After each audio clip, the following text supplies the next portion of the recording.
in the country. And guess what? It doesn't stop there. It does not stop there. Because you demand this phone, or you demand these, we all have demands for different types of things. Here I have some Rishi green tea, matcha green tea. I love matcha green tea. I have demand for green tea, right? We have demand for this phone. We all have demands for different things. And this demand has to be matched by supply. So not only are we concerned with that last mile, with how that package moves from our fulfillment center to your door, we have to move that package across the country. But before the package could even move across the country, we have to think globally. Your supply chain phone case is made of components that comes from across the globe.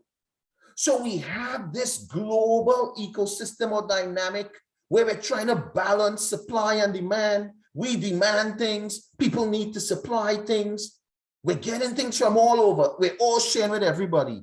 This is the context in which we are operating. Now, something tells me, if to my door, across the country and across the globe, we're moving and stopping stuff, that somehow there are implications for people. Would you all agree? Something tells me there are implications for people, right? So what we're going to do today is, you've done your reading.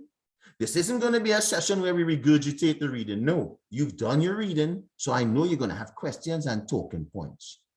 What I'm asking you to do is go on a journey with me where we are going to operate an organization where we are understanding and in the business of distributing those phones, that phone case, right? And what we're going to do is briefly understand what we do in supply chain. And why we're going to understand quickly what we do in supply chain is because you're going to help us make decisions after that concerning this phone and how we get it to that front door while considering people, right? So we're going to talk about supply chain. Then we're going to look at ethics regarding the supply chain for our phone case. And then we're going to look at bioethics and ethical issues in supply chains in general, looking at some contemporary issues. Does that sound okay enough to you all? Would you all be okay to engage with me in conversation until 11:30 on this? You all sure? It's going to be fun. You all ready? All right. I'm still not seeing some people. I understand if it is an issue. If not, turn on your camera. It's going to be lovely, right? Let's go. So in supply chain management, don't let this diagram, oh gosh, no. In supply chain management, think about you as being this organization. Our organization, we're selling phones, right? Are you all okay with that? Everybody okay with us selling phones for an hour and a half? All right, we're selling phones. So we are the organization here where it says my organization, right? My organization or our business where we're distributing phones, what we have to do as a supply chain, what we do is we do 5 things. We plan, we source, we make, we deliver. Sometimes we need to return it. And to plan, source, make, deliver, and return, we need to be able to do so by technology, right? So follow me. Every organization, right, that is engaged with getting us some form of physical product needs to plan it. They need to source the materials for it. They need to then make it.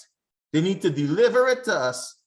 And then they need to prepare for if you return it. Let me give you a quick idea, for instance, of returns. I want you all to take a quick guess, right? And this has a lot of bioethical implications in the garment industry, which we could talk about a little later, but just for interest as to why returns is important. How many of you all shop online? Raise your hand if you shop online. How many of you all have purchased any form of a garment online? Okay. Could you all take, because of the group I'm speaking to, it will be a highly educated guess, right? How much, what % of garments purchased online is returned? Could anybody tell me? Remember, we're having a conversation. We're having a conversation. What's your guess? I guess 33%. 33%. Thank you so much, John. Nice to meet you. 33%. John at 33%. Any other takers?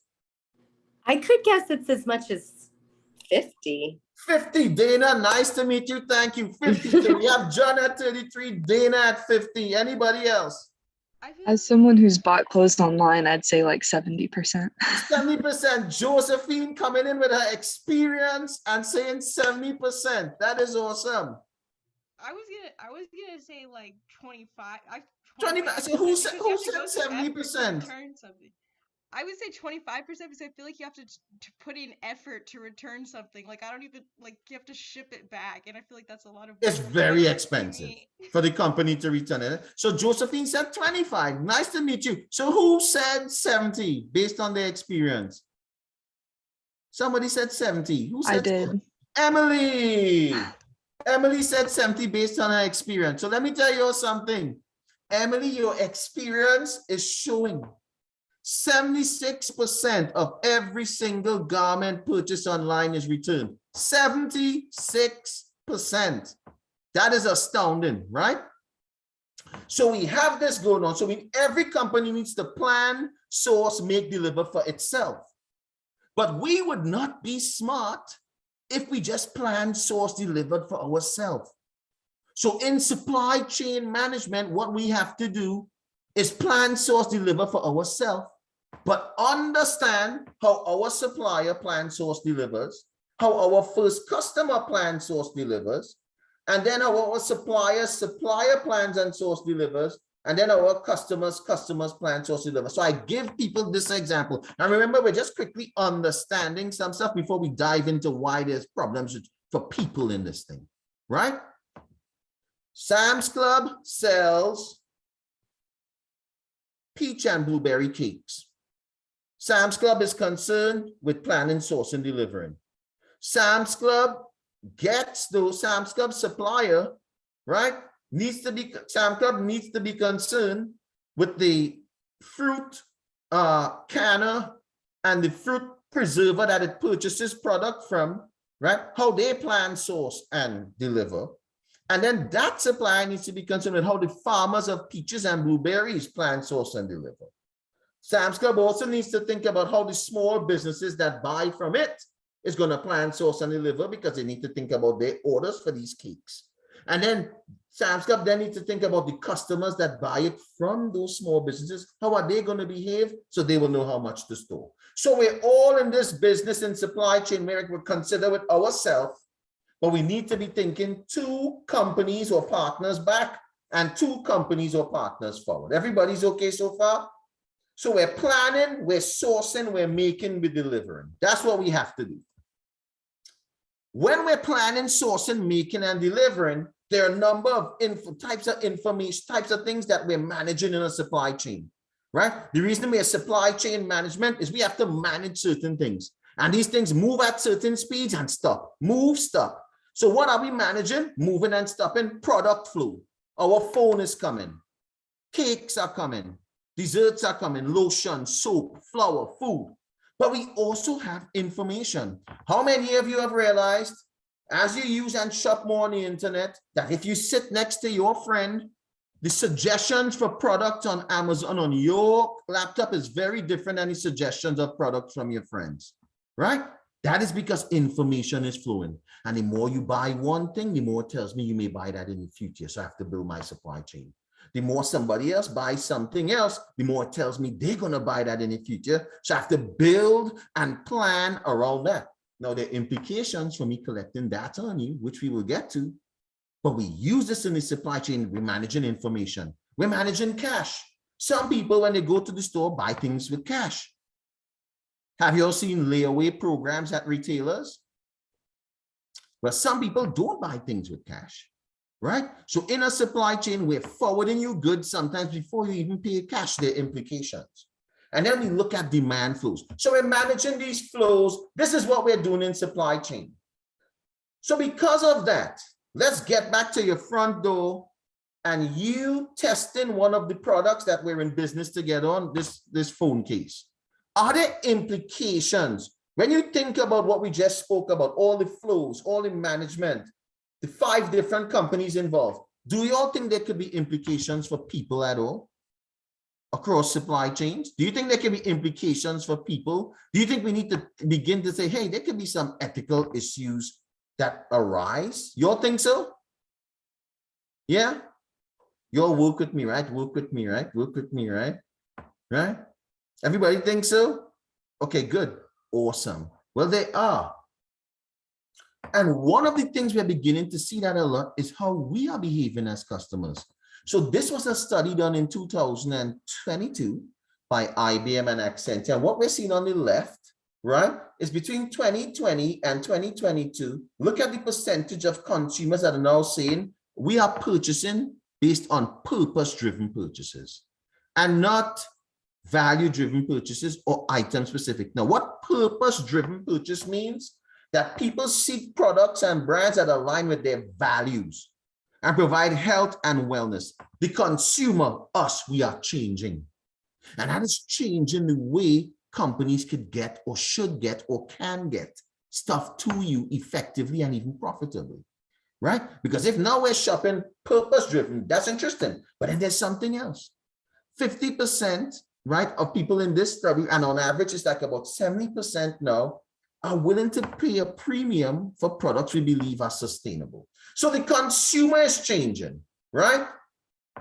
So in supply chain management, we have people that drive these processes while businesses are trying to make profit and while governments are trying to institute policy to manage and oversee. Do you think there's some issues? We could potentially run into some ethical issues there?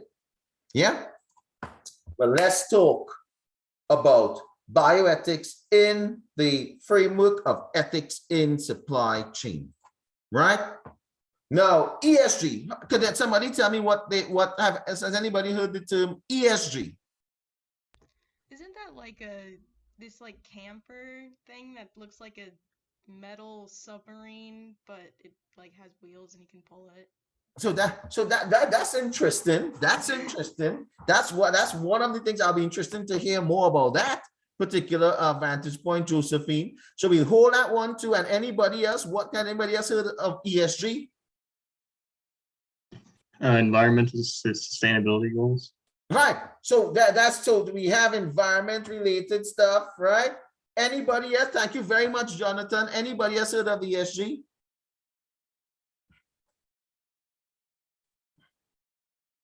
Anybody else? Okay, no problem. So ESG is this initiative or this framework we look at when it stands for environment, social, and governance, right? And what I love the fact that everybody's laughing and smiling. You know why? You know what I tell people? This is the time we have these conversations where it doesn't matter what we say, right? We're comfortable, we're learning. If we can't have a conversation where we feel free to say what we want, then what would happen? So relax. That's why we're having the discussion. It doesn't matter what you thought ESG was. We're speaking about what it is now, right? So ESG, right? So what happens is all of a sudden we're looking at how companies are operating, how are they impacting the environment, what is their social impact, and how are these companies governed, right? The governance for these companies. It is so important. It is beginning to impact the way businesses operate, right? So if we're talking about bioethics and ethics, ESG is one of these mechanisms where now in the business world, investors, before they invest money in companies, all of a sudden are starting to ask, hey, how is this company doing ESG wise? And it has become a huge issue for a number of companies, right? Because particular to supply chains, Deutsche Bank last week, right? And this is very interesting, has began to tie its supply chain finance into companies based on their ESG ratings. And that is significant, right? And it represents a step into or a foray into, in the business world, investors and consumers are starting to hold companies accountable as to how are you running your supply chain, all this planning, sourcing, making, and all these boxes. Hey, how is it impacting the environment? How is it impacting people? And how are you running your company? Right? Because all these things come back to impact people. What are you doing? Right? So ESG, or ethics in supply chain, matters. So let's look at some ethics. Let's start to get into some ethics. So we are delivering our phone case product to some of these doors that we saw, right? These neighborhoods. We just understood that ESG is now what for our company, our consumers and the markets and our finances are now going to hold us accountable for our ESG related activity. They want to know if we're ethical, right? So we're about to deliver our phones across neighborhoods in the United States, our phone cases. Tell me, we're working on a team. We are planning now in our supply chain. Tell me, from an environmental, social, and governance perspective, what could we or should we be thinking about as we deliver these phones to these doors? Could we be impacting anything environmentally? Are there things socially we should be thinking about? And what about governance? How we run and operate our company, or how government and policy intertwine with what we're doing? Could you all tell me, now we're having a discussion, we're running an organization, and we're going to talk ESG and ethics. What should we think about? Environment. Could we do anything that somebody be ticked off of us in the environment as we deliver these phones? Plastic packaging. See, am I pronouncing it correct, Cassie? I'm sorry, Are you do you prefer me pronounce Cassie or Casey? Which one do you prefer? Cassie. Cassie, thank you so much, Cassie. Nice to meet you. And you're correct, right? Plastic packaging. Cassie, why should we think about that? Why is that an issue? Would our investors be concerned about that? Would our customers be concerned about that? Why should we spend money thinking about that? We want to use like the most sustainable packaging that we can so it doesn't harm the planet. So I agree. I tend to agree with that. Somebody else on this amazing management team, come on, we're about to go to market. Cassie brought up a good point. Cassie is what our SVP of operations. Somebody else, come, tell me, Well, what should we think about? non-plastic packaging could cost more, even if it's better for the environment. Okay, so that is so Lillian, nice to meet you. Thank you so much for that input. So Lillian has brought in a good point, right? We agree with Cassie and we think that's the right thing to do. But Lillian has brought up the thing we think about in business. We have to make money. However, as stated earlier, customers and consumers are more willing to pay premiums for sustainable packaging. So the market is changing. I love this. So Cassie, Lillian, and John, you see, we're running a business now. So Lillian brought up the good pertinent topic of, hey, remember we're running a profit. We have investors. We have to make a profit. But then John said, but hold on, Lillian, that's an amazing point. But remember the thing we found out about the markets last week? And that is our customers are changing. So probably if we go to this different type of packaging, we saw customers are willing to pay a premium. So now we have a really nice discussion going on. Eh? All right. What about social? So I love it. I love my management team. I love my senior management team here. We're running a good business. All right. Social, what do we need to think about? We're about to go into neighborhoods and drop off packages. Well, one where there's going to be an overlap will be between social and environment is the type of vehicles we're going to use, how those contribute both to emissions, but also some communities may not want drones and or autonomous driving vehicles. I don't want autonomous driving vehicles in my neighborhood. Oh my gosh. So we got a lot to talk about there. So Dana, I agree with you. I agree with you. So that is a brilliant point. So we're about to drive into neighborhoods and some people want drones in the neighborhood, right? How about we're driving into the neighborhood and, well, for us, certain times of the day may be more efficient for us to drop stuff off, but certain times of the day will take people off if we drive. So like for us delivering, it'll be awesome if we could just deliver all packages between 8 p.m.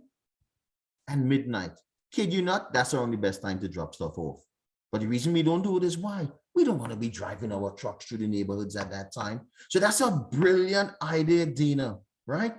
Somebody else, governance. And let me give you an idea what governance is. Governance is the way we operate our company, what our company looks like from a people perspective, you know, infrastructure. Is there anything we need to think about governance-wise, you all think? My amazing senior management team, all 40-something of us. Well, you definitely have to consider like the number of people that you employ and the quality of their work and their work circumstances, whether or not they're happy with their jobs, paid correctly, and so on. Man, I'm happy with the HR department because we hired some really smart officers here. So we need to think about, right, the people we hire and are they happy? Are they with? So I love what we're doing here. So we need to be thinking about ESG because there's some ethical implications. There's some people implications for how we decide to deliver packages. And my friends, when we see these packages by our door in real life, this is what we need to think about. This is what goes on. So let me give you all an idea of what's happening. As we go to do these packages, here are some ethical concerns that really impact people. Vehicle emissions.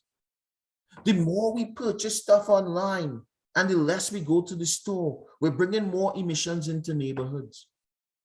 Now, as supply chain folks, well, I don't know, I can't call you a supply chain. If you want to do supply chain, of course, talk to us, right? But just role play with me as we do this. We're all supply chain folks for the next hour, right? As supply chain folks, we then need to think about what's the best way to route our vehicles through neighborhoods? Because there are ways when we plan routes, we could plan routes in a way that we minimize emissions, right? You all want to know something else we need to think about that impacts people? If every time the driver comes out of the car or the truck or the van to come to your door, that vehicle is still running, over time, what we call sitting idle, the emissions from sitting idle begins to climb. So the less we can have drivers sitting idle, vehicles sitting idle, the more we think, right? Alternative fuels and energies, right? Okay, we're going to move away from fuel or diesel. That's one option. The other option is batteries. But if we go to batteries, so how many of you all amongst my amazing team of senior management here think that when we move from fuel, we should use some back? How many of you can see electric batteries making some sense? I could see it making some sense, right? So let me pose a situation to you we need to think about in the third quarter coming up, my awesome management team. We're thinking about switching to electric batteries. But as we've done our market research, we found out that most of the minerals and compounds used for these electric batteries come from developing countries, come from the Democratic Republic of Congo, come from certain parts where rare earth minerals employ certain types of techniques in the employment of people.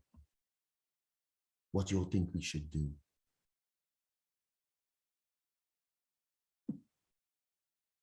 We have to make the decision because Christmas toys need to be delivered.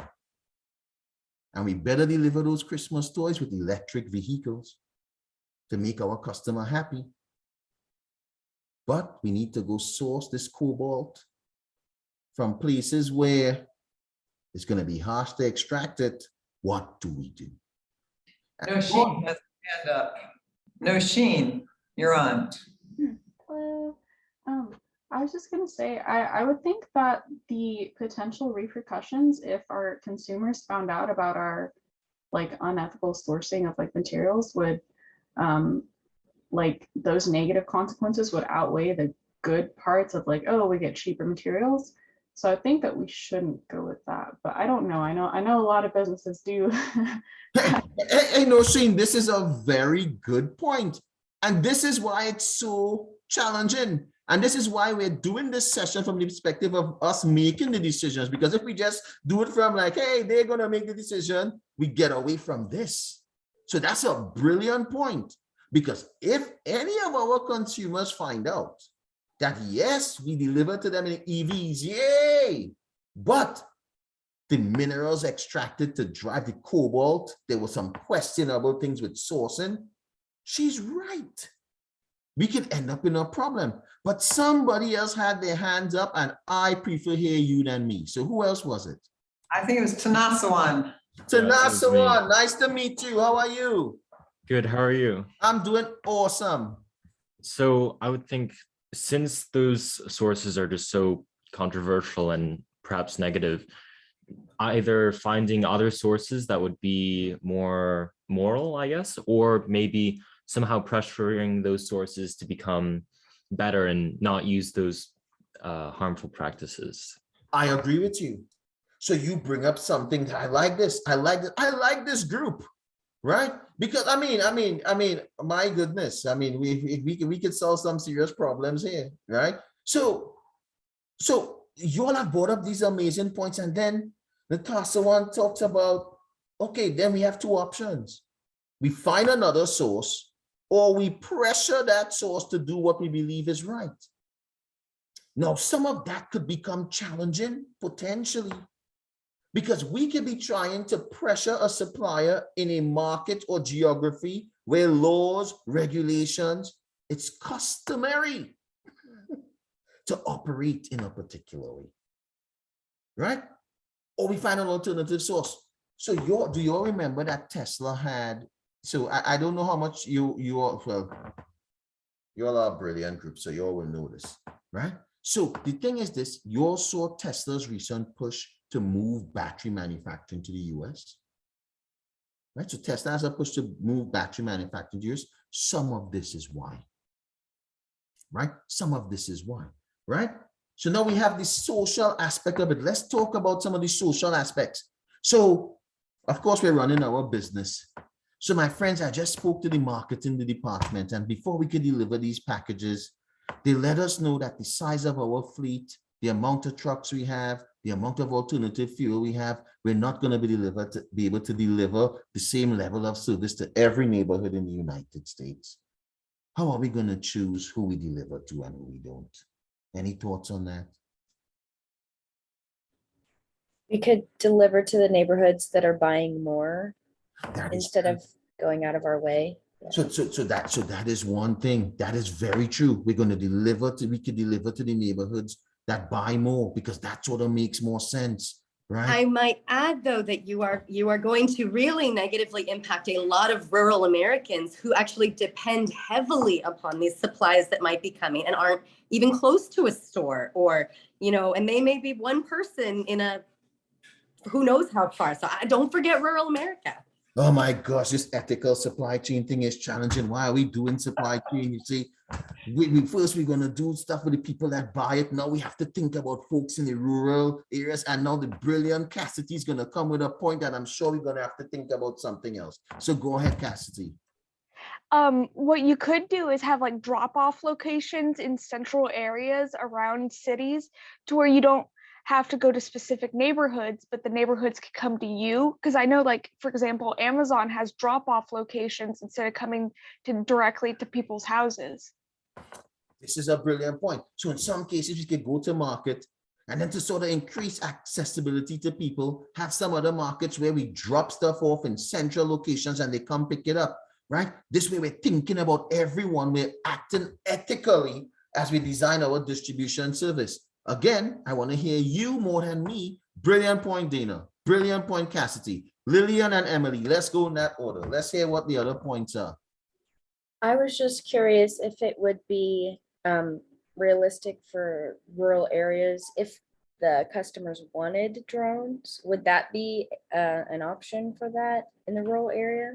So I like how Lillian is influencing us in this business. And yes, this is something good to think about. As a matter of fact, we will get to this where drones of all the different topographies and geographies, it may be most sensible to use them. Rural areas offer the best option for drone use. So that's a brilliant point by Officer Lillian, and we need to take a strategy now. Emily. Something else I wanted to bring up, especially with rural places that might be more out of the way, is that it's going to take more emissions and more like resources to get the product all the way out to that area as Oh my well. gosh. Oh my gosh, you see? So one hand, we're trying to help people by creating access, but then some ESG person is going to come and say, you're taking care of people, but you're putting more emissions in the, what are you doing? We're just trying to be good supply chain folks here, trying to solve some tough problems, right? So you'll see how these decisions and these trade-offs in the last mile can cause issues. Now, guess what, folks? I had another conversation, and this one gets a little tough. The marketing folks then told me that we're starting to have some issues. And as officers, we're going to have to figure this out, because what happens is we're potentially seeing where, as more people want to purchase online, they want people that look like them to be delivering stuff to them. Right? Also, right? They want to make sure that representation is across ethnicity, across gender, across this. So now we have to hire a certain way in the last mile. What do you all think about this dynamic? This is real, my friends. So officers, let's solve this, because we have to solve this problem. What could we do? And let's talk. I'm out of character for that. Yo, let's talk. This is education. This is real. This is really happening. If I dive into the data on this, it is really happening. This is a huge bioethical issue in delivery, actually. So let's talk. So go ahead. Sorry, Lillian. Lillian is on a roll. You go ahead, Lillian. I want to step back. You go ahead. Sorry. I see. I was wondering if we had maybe long distance drivers hired by the company, and then local drivers that were hired just in each town, that were people who lived there and were a part of the community. Like, this is a bit, Lillian, are you a supply chain major by chance? No, I chose the supply chain ethics to write my final essay. I'm just curious about it. I like your questions. I like your question. I really like your questions. That's why I asked that. That's good. That's a great idea, actually. Cassie. I was going to say something similar to Lillian, as in hiring in the community that we're delivering to, and making sure that our company has like a diversity council for hiring. I like this. I like this. Elsie, then Dina.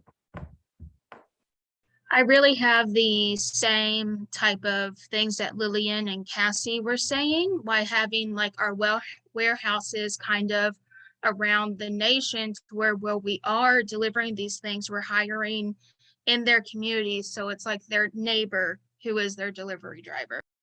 That is such a good point. I really, genuinely, I really like this discussion, actually. I'm coming out the roof. I'm really enjoying this, actually. Dana, you go ahead. Well, I'm loving what they're saying about hiring local, and I'm thinking that maybe doing job fairs. Yeah.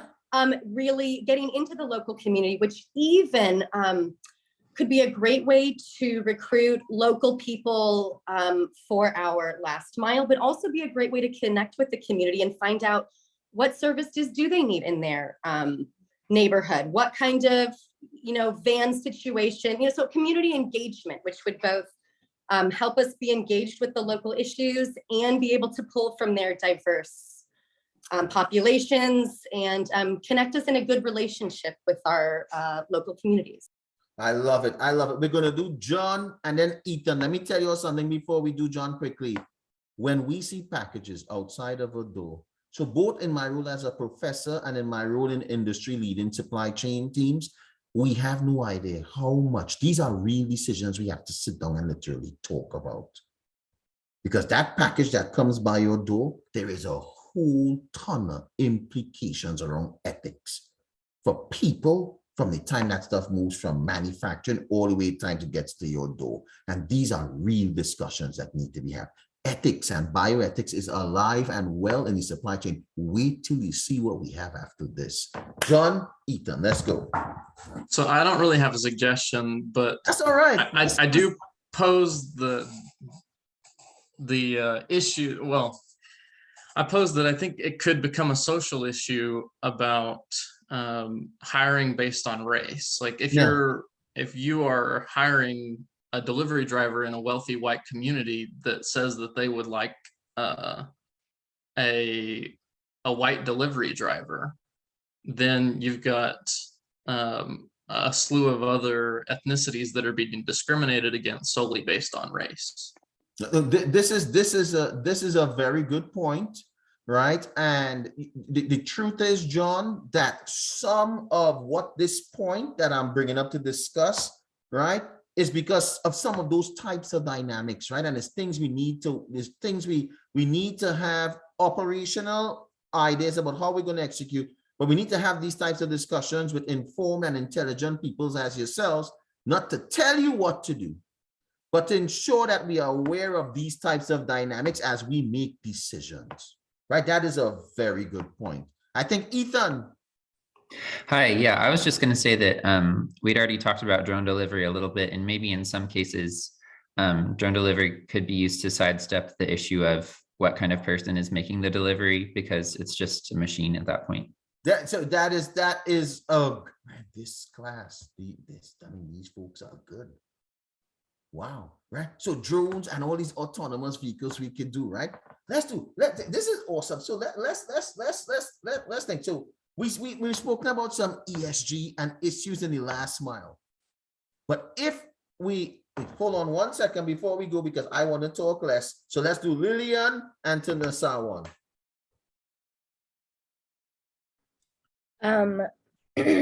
People who stalk at night or delivery drones kind of erase the idea that there are people behind your products.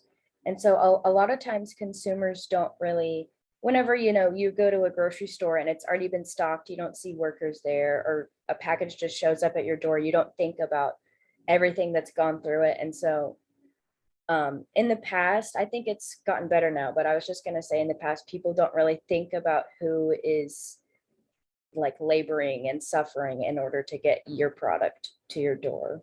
That's a very good point. And that is why like ethics in the supply chain is so much behind the scenes, but we indirectly participate, for want of a better word, right, in so much of what happens, right? My friend Tanasawan, go ahead.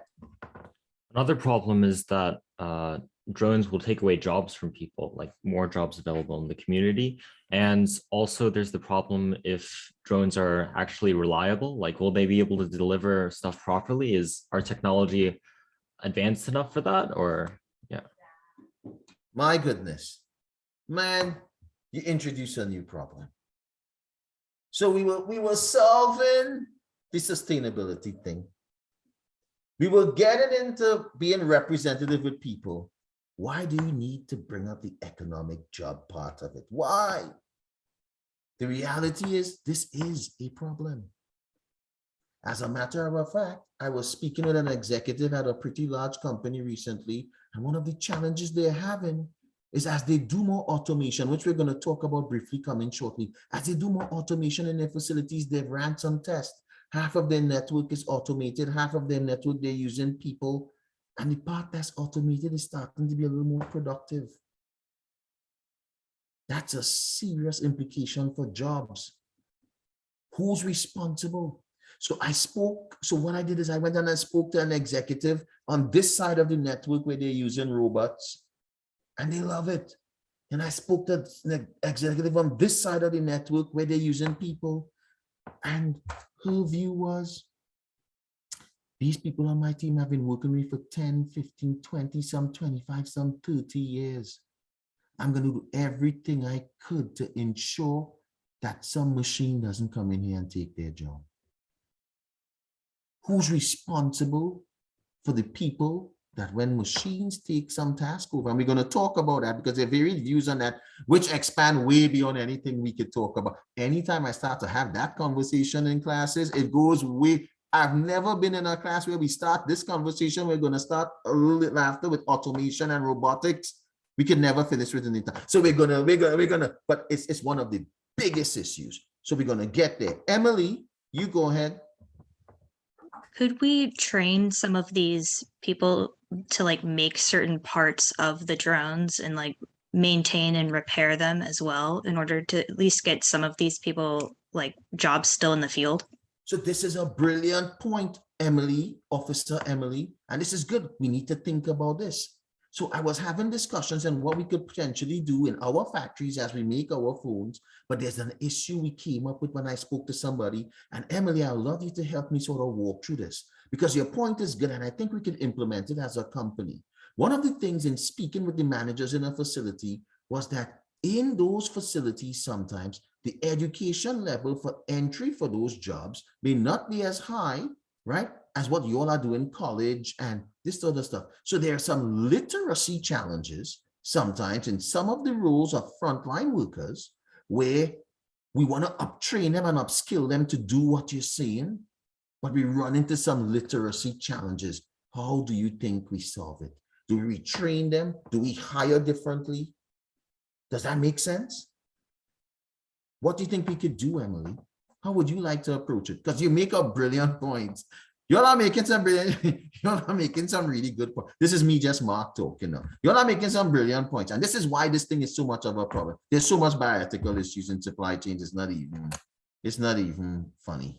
It is so many. What do you think, Emily? Because this is so out of character a bit, Emily. What you brought up is an issue I spoke with an executive recently, and that was the problem she was facing, where she doesn't want to bring in the robotics.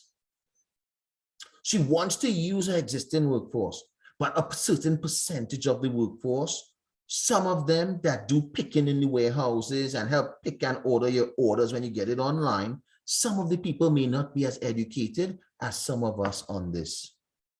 Educated from the form of training, level of training, right? So college age. So some of the advanced technologies to teach and upskill people requires a certain level of literacy.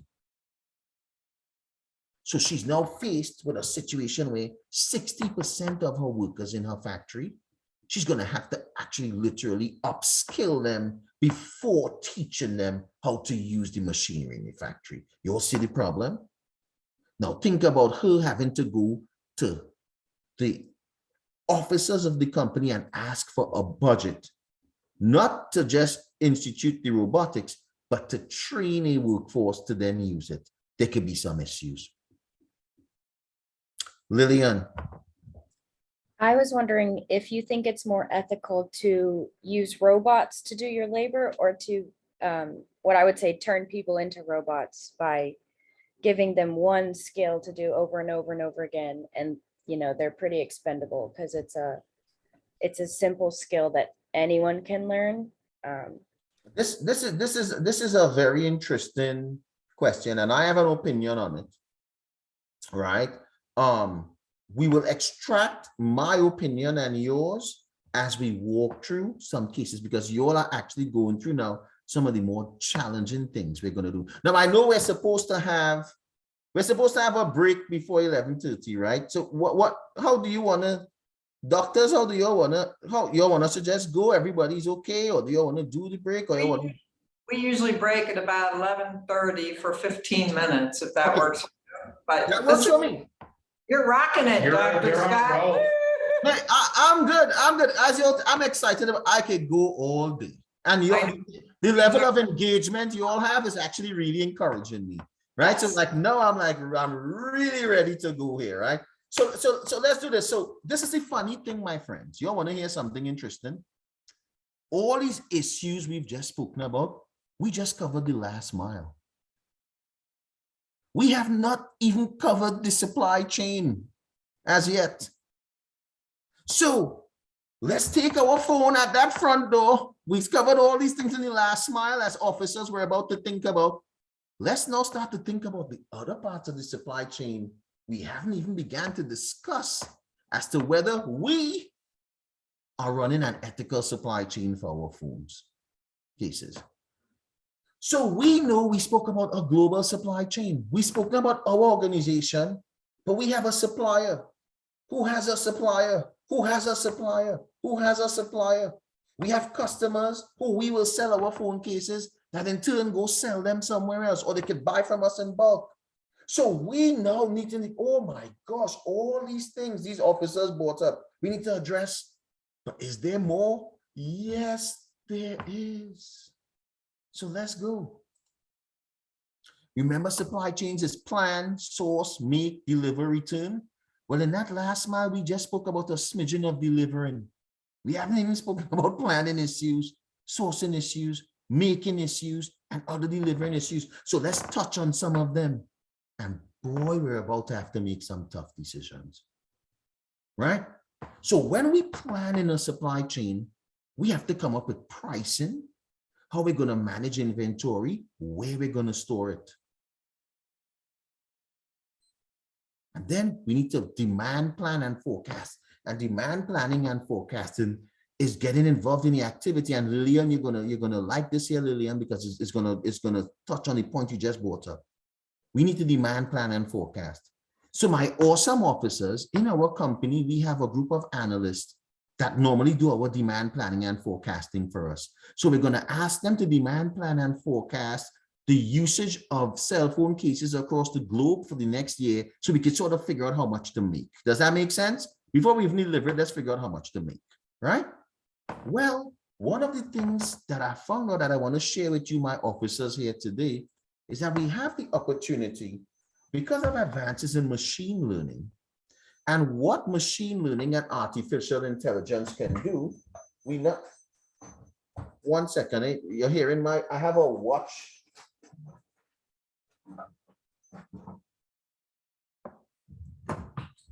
Good. Sorry about that.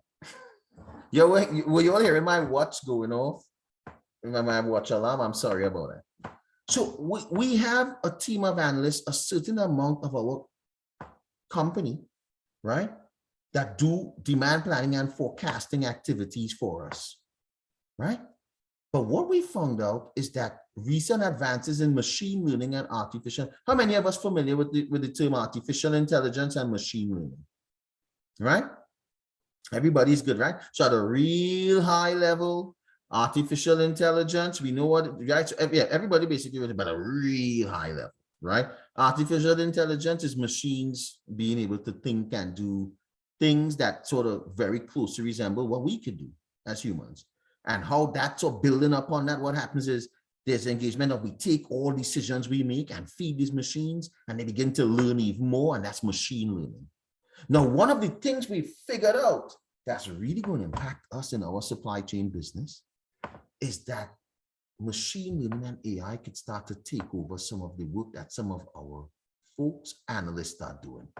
Because what's happening, any work that is highly predictable, to your point, Lillian, anything that's highly predictable, anything that involves a lot of repetitive actions, we're seeing that artificial intelligence actually sort of does a better job than we do. And that includes forecasting.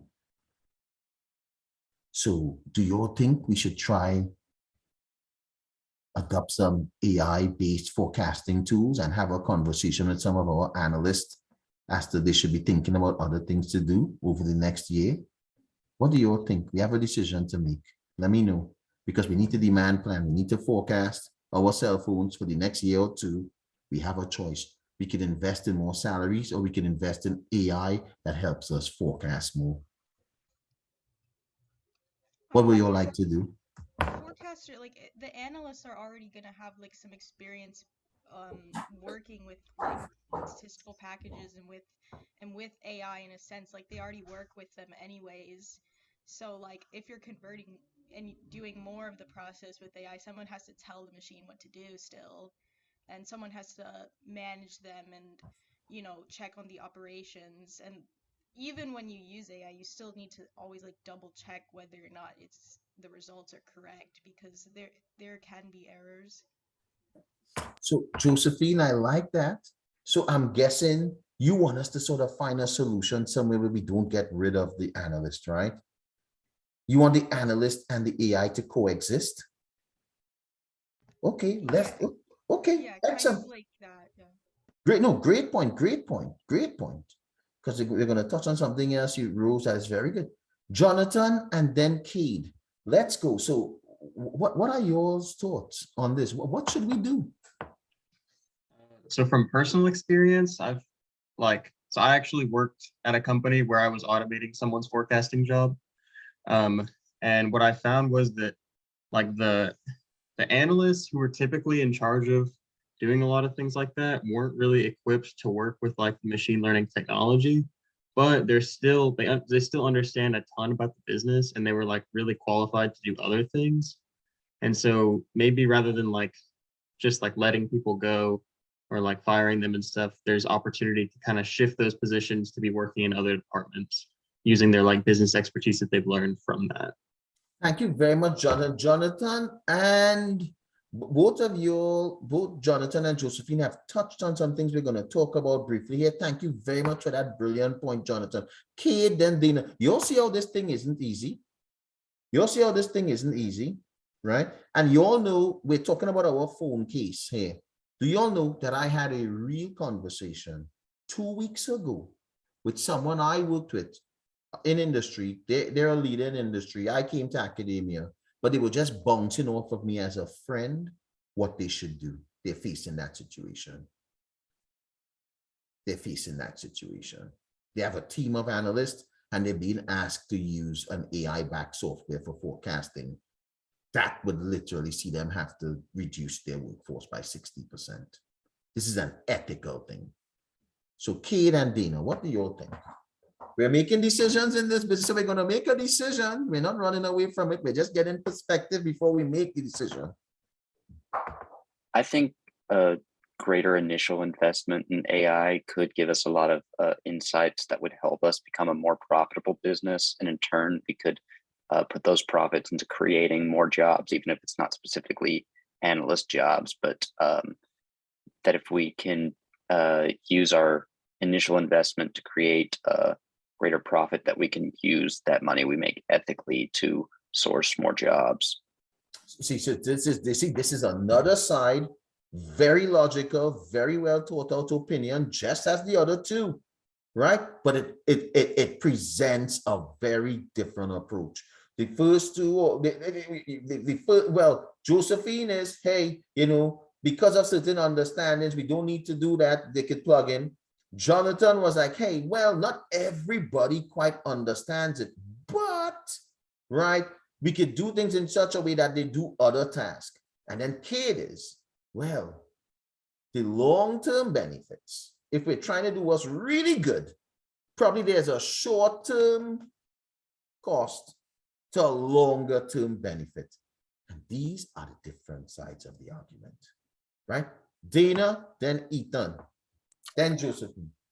Well, I love our cooperative company model that we have going. And I think it's really important that we establish guiding principles and ethics that will help us through all these conversations. Because I don't ever believe in putting profit before people. And if that's what this company is going to do, I'm going to go work somewhere else because I don't believe in that. So I think that whatever plan we decide on, and that there's multiple options, must be guided by principle that puts people above profit always. And we'll come up with a great solution. We're super creative. So, but I think that we've got to have our ethics in order first, or we will compromise for money because we live in a socioeconomic system that incentivizes selfishness. And I don't want to live like that. So that's my 2 cents. I love your 2 cents. I love your 2 cents because your 2 cents reflects reality. And your 2 cents reflects why this type of discussion we're having here today is so contentious and gets so passionate, right? Because people have different opinions, right? And some of those opinions are sometimes backed by substantially sound logic in different views, right? So Ethan, then Josephine. Yeah, I just wanted to bring up that, like in making this decision, I think it's important to at least recognize that it's kind of like a prisoner's dilemma situation, I feel like, because if other companies do give into this, you know, putting profit above people, using AI to completely take over certain branches of their company, they might become more efficient and then start to outcompete our company.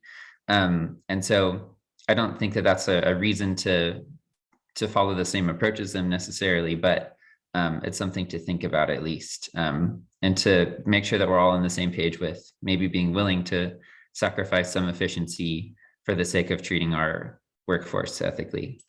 Wow, wow, well said. Right. And you know what I like? Dana is agreeing, and she had a different point, and I find that is very good, right? So you know what you did there, Dana? You're actually substantiating what you said, where you should consider everybody's view. Because I saw how much you were supporting what Ethan said, and that's very commendable, right? So here we have different views. So Josephine, what you're about to throw in the mix for us? What we need to think about here? Sorry, I thought it was interesting what Ethan said about like the how it could be like a prisoner's dilemma issue, but I think there also could be some dynamic where if we are shown, or if we are, you know, marketing to customers that in fact we do treat our employees in a, you know, in a fair, equitable manner, then that also could make us look better and like look like a better company that, you know, not only shows more quality and care for our workers. It makes it seem like maybe we put more quality and care for our customers. So it can also change the perception of the company when we treat our employees well. So there can be some benefit there. Also, when we were talking about the analyst thing, I like Jonathan's point. Like maybe they don't necessarily always know exactly what's happening with AI, but I think it's not always necessarily a numbers problem. And even if AI can give us you know, hard numbers, and it can calculate things for us and tell us maybe what might be the best option. There's also the issue of interpreting those results, because human brains are gonna work differently. There's more emotions involved sometimes, and so, you know, there can be some role for using like business instincts or experience when making those decisions, because you know, customers and humans aren't always gonna make decisions that are like a machine. This is also could I be honest with you? I'm actually really enjoying this, right? Because I'm really enjoying the way we're doing this, right? So we're gonna go on to yet another problem. But before we do, right? Before we do, when we're thinking this through, I just wanted to park a bit for 1 minute and share some stuff on AI. As you see, some things on this slide may not be as AI from a general perspective in the supply chain, transport and logistics is one of the areas that is impacted, right? When you hear the term disruptive technology, and AI is considered one of those disruptive technologies, the supply chain is one of those functions. Transport and logistics is one of those industries that is probably going to disrupt the most, right? And one of the reasons is the high predictability of some of the work that is done across processes, right? So anything that is highly predictable, right? AI actually does a really good job. Now, what you all are saying that is 100% correct. If you look at, so there's a firm, McKinsey & Company, that has done some really good work in studying the impacts of machine learning and AI on jobs and industries. And one of the things that I just actually tell it to folks in my classes, it's something to pay attention to. Because one of the things that's happening is that don't think job and, hey, you know, people ask me sometimes, say, Dr. Scott, should I do this job versus this? It's not about this job versus that job when it comes to AI. It's the task. It's at the task level, right?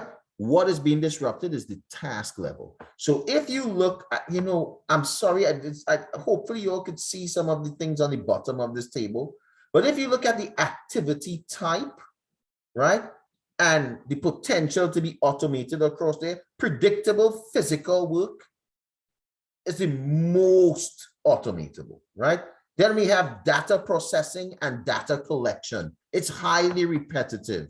It's one of those things that automation could significantly penetrate. But let's go all the way down to the bottom and pull some of your points. Managing others, applying expertise. So I think Josephine and Jonathan spoke to this specifically, right? AI doesn't have expertise in anything, right? So there is functional knowledge that you can have, right? That complements what AI could do, right? I'd like to touch on this more, but let's go solve another problem. There's so much we can talk about. Now, what I wanted to do was to, in each of these plan, make, source areas quickly, we're running our business, but step out of our business to show you all some problems and just get what you think about. So this is the planning perspective here in a supply chain. And One of the issues, ethical issues that is coming up is how companies segment customers. So one of the things we're seeing as is seen by these two very recent articles is now I experienced, so okay, so let me predicate this. I experienced this customer segmentation thing when I was leading a particular trip in a country in South America. And one of the particular products that we generally used here, we purchased down there and realized there was a stark difference in the product quality. And it led us to look at how companies plan, they produce these items, and then they distribute them across global markets. But one of the things we're seeing is, look for instance, what the World Health Organization found. 1 in 10 medical products in the developing countries is substandard or falsified, right? Look at across in Eastern Europe. There are particular food brands that label the same product very differently, right? Because what happens is inferior products that are being labeled the same. So the standards are different, right? This is a real supply chain. This is a very real supply chain problem, right? Right? Companies do what you call segmenting customers and markets and running quality tests on production lines. And if this particular product meets this quality threshold, we distribute it to this market. If it doesn't meet this quality threshold, we distribute it to this market. If it meets this quality threshold, it distributes to this market. I could tell you all something, but I don't want you all to go too carried away with this. Something that this happens a lot in is grounded meat. The grounded meat and beef, for instance, that burgers are made across the globe have very different quality standards, very different. Right? What are your thoughts on this? And then we go into something. Do you all find supply chain has so much?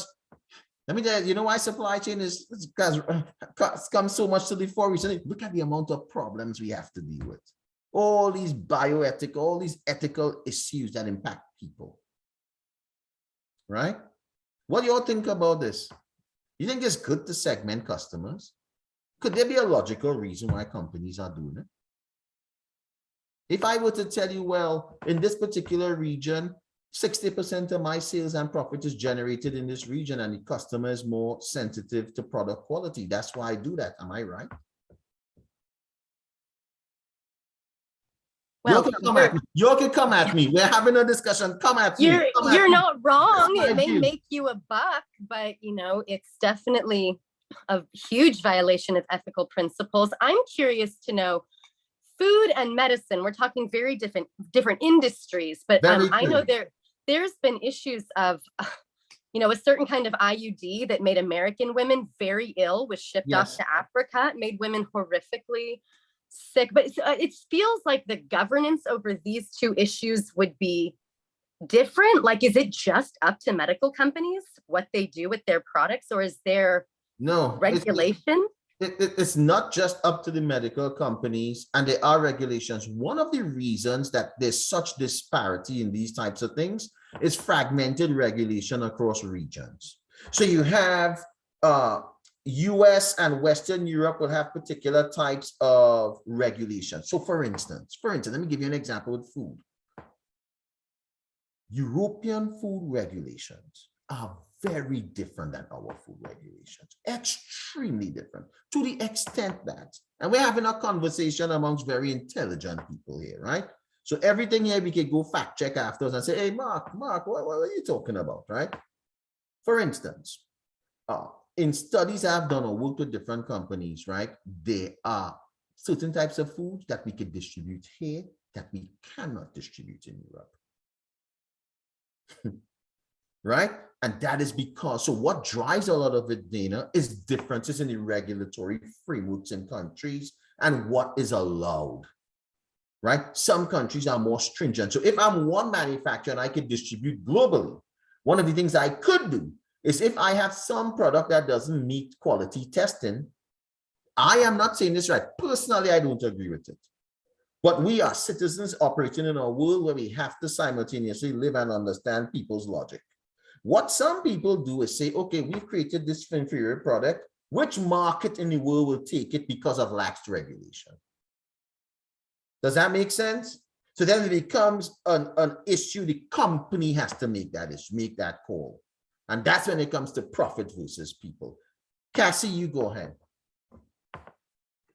So I'm super passionate about the medical products because it's such a huge issue that not a lot of people know about. Yes, it is. Especially in poorer countries, they're getting completely ineffective placebos for medication Yes. because that's what the companies can cheaply produce. So typically they do that in countries where the citizens, that's all they have access to, and they don't have access to information about what drugs are effective, what drugs were manufactured properly, and what wasn't. In countries like the United States, we typically get better medication because we can research it. Yes, very good point. Very good point. So you bring in consumer awareness, right? Customer awareness, consumer awareness of the product, and basically a company's decision to leverage or take advantage of consumer awareness or the lack thereof. Right? At the pharmaceutical supply chain, my friends, and food supply chains. I mean, we could have multiple seminars on food and pharmaceutical supply chains to talk about bioethics. And it would be very passionate conversation and enlightening, right? Let's look at source quickly, right? So we saw some issues, but in sourcing, our analysts planned or forecasted how many phone cases we're going to need to use next year, sell next year. After we've planned and figured out how much we're going to sell, what we need to figure out is, okay, we need to go buy this raw material from somewhere to make it. And that's where sourcing comes in. And this opens up a whole other area of ethical issues, right? It never stops in the supply chain. It never stops, right? Because what we have to do is purchase materials for our phones from somewhere, procure it in a legal fashion, and there are very different views across different countries as to what constitutes legal procurement, right? Then we also have to select vendors, my goodness. And then we have to manage risk. I could give you all stories of selecting vendors. And let me give you all a personal story to really make this touch on, to tell you how you could be a certain type of person and literally be ignorant and not know what's happening. Because supply chains are so complex. I'm about to be very vulnerable with you all because for the sake of learning. I once had the opportunity to run and operate a particular supply chain prior to academia, right? And in this particular supply chain, we were about to give a supplier an award for Supplier of the Year. They were a very good supplier, right? In a particular category, right? Home goods category, right? And one of the things we said is, hey, let's just run a supply chain audit before we publicly give this supplier this award. So we ran a supply chain audit. And what is a supply chain audit? It's just like an accounting audit. You hire a firm to dive deeply into that supply chain as far back as possible, right? I had visibility to that supplier. I had an understanding of who their supplier was. I had that much visibility. A supply chain audit goes all the way back it goes all the way back to the ground, right? They found 7 layers back. It was impossible for me to know that. 7 layers back. So that's, I'm dealing with this supplier, next supplier 1, next supplier 2, next supplier 3, 4, 5, 6. So 8 suppliers removed from me, they found child labor.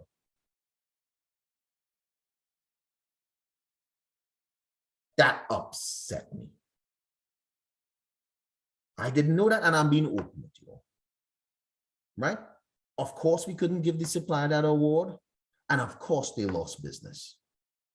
To be quite frank with you all, we knew the person that was a supplier, and I'm being honest with you, they did not even, the first point of contact in that supplier did not even know that was occurring. It's that complex. Particularly when you outsource and contract work in the supply chain, which happens a lot. At a particular point in a supply chain, if a company doesn't have capacity to produce product anymore, they contract out manufacturing. And when you contract out manufacturing, sometimes you don't have an idea of everything that happens. Right? So I just wanted to just preface what we're about to do, the fact that this is real. Right? And So let's look at some supply labor issues that literally occur that we have to make decisions on for our phones. Because the table you see there is Apple, literally phone and phone cases actually, because we're doing some real stuff here, right? Issues they have to deal with labor and human rights. When they ran an audit, they have good scores, right? They've reported good scores here, right? 84% and 84% in each, right? Anti-discrimination, anti-harassment, prevention of involuntary labor, prevention of under labor, protected class protections, working hours. There are a ton of issues concerning the way suppliers treat their employees. We have no visibility to. That could be a significant issue. Y'all want me to tell you something else I found out? One day in another supply chain I was responsible for, we were getting product and we were getting product steadily. Then I found out that 4 tiers back up, again, out of your line of sight, 4 tiers back up, factory workers were being locked in the factory to finish shifts. Is that ethical? What we see here is a worker at a factory that does materials, right? So these materials could go into garments. These materials go on the back of cell phones. So you see some people have fancy cell phone cases where you have nice like embroidery on the back with patterns and yeah, but some of it is made in these factories. And some of the people employed sleep in the factories, which violates laws actually. But it's a responsibility of the company doing the sourcing to make sure this doesn't happen. Now, let me throw something in there for you that convolutes this. I traveled to a location where to understand where and how and why some of these things happen. And there were local people that told me, Mark, based on certain standards, you will find some of these things an issue. But some of the families that get paid for this will do this to get paid to survive. What do we do? We're concerned about sweatshops because we call it a sweatshop. And I believe it's 100% wrong, my personal opinion. There's some people in those markets like, hey, I want work. And if you take these away, we have no work. So let me ask you something. We have to decide to select a vendor for our phones. And you know this is going on. The family needs it, but we can't. What are your thoughts on this? Difficult. What are your thoughts? These are decisions supply chain executives have to make every day that we don't see. Everything on the product, on the shelf, these decisions are made. What do you all think? I personally think best case scenario is we could revise our entire global economy, but short of that, for just our own company, I do believe that ethical principles need to extend to interdependent relationships, and that we need to probably find a way to invest in their local community or somehow, because it's true, taking business away and trying to switch to a local economy model takes work away. And does, creates more issues, like you're saying, one solution always creates another problem. But we could, as a company, explore ways to put back into their local economy in some capacity. It would take a conversation, but I do feel like we should do something to make sure that nobody is being exploited under our company's money, for our gain. So I think we could be creative. I personally agree with you that this sort of stuff touches me in a way that I immediately I lose sight of profit, but that's a personality thing, right? I once worked on Wall Street and the senior bankers told me I do a good job, but my personality, I tend to think about these types of things, right? Lillian, then Cassie. It was kind of what Dana said. I was just going to suggest we could try to keep, it's very difficult, try to keep the whole supply chain within the home country so that we can kind of follow under all of our labor laws instead of trying to avoid the labor laws that we have by using other countries. You're very true, and this is a very difficult thing to do. To move manufacturing the way we have as a group of humanity, decentralized manufacturing and production across the globe, it makes it extremely difficult to very quickly move manufacturing back to any particular location. Cassie. So I don't have a perfect ethical solution for this. There are a lot of people who are much smarter than me who also don't have one. But I have heard some people argue that not supporting sweatshops or refusing to work with them destroys the local economy. And it is in the same way that colonization insisted that we are making the lives of locals better when really we're destroying the livelihood that they held. And I'm not saying that sweatshops are ethical at all, but I don't know. It's a difficult conversation. I understand it. It's Yeah. a very difficult conversation, right? And they have vehement views on this. We have to be really aware of our privilege and the livelihood that we're forcing onto other people. Very good. Very good. Man, this is a moving conversation. Elsie. Really just listening to what these lovely women have been saying, and kind of to build off, I guess, a little bit of what Cassie said with taking away the economy that has been built over there with these sweatshop type production factories. You know, if we are going through that route and working with them, we may, in any type of way and sense, pay maybe a little more for the supplies we are getting from there in exchange for that extra money going to those workers, in that sense of then helping them maybe not have to sleep at their force of work, so they're not having to just work a 20-hour day to make barely enough to support their family, as well as maybe as a company trying to help build other places in their economic environment so that they can thrive in a better sense as we thrive here in the United States. This is a very good point, Elsie, and you make some very good notes on particular things. And, you know, to prevent me sounding like I am promoting any particular product, I'm not going to name product, but one of the things I could tell you is that personally for me, being in supply chain and the opportunity to dive deep into supply chain as a researcher and a practitioner helps me understand some of the flow of goods a particular way. And I have literally began to look for brands, which they are, that do things like, if you purchase this, you pay a little premium, but the community we're buying this from, we take this amount and we put it back in the community and we help people build business. I personally, I'm not telling anybody what I'm sharing a personal view. I have personally sought to purchase brands and products like that because of my understanding of some of these things, right? So that's a really good point, Elsie. So there are companies that do that.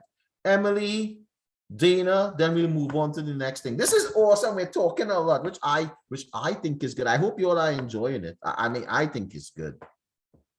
So something else I wanted to bring up, in especially response to what was just brought up, was even if we do pay these extra, like these sweatshops more money, how do we guarantee that the money's actually getting to the workers and not just staying at the main level?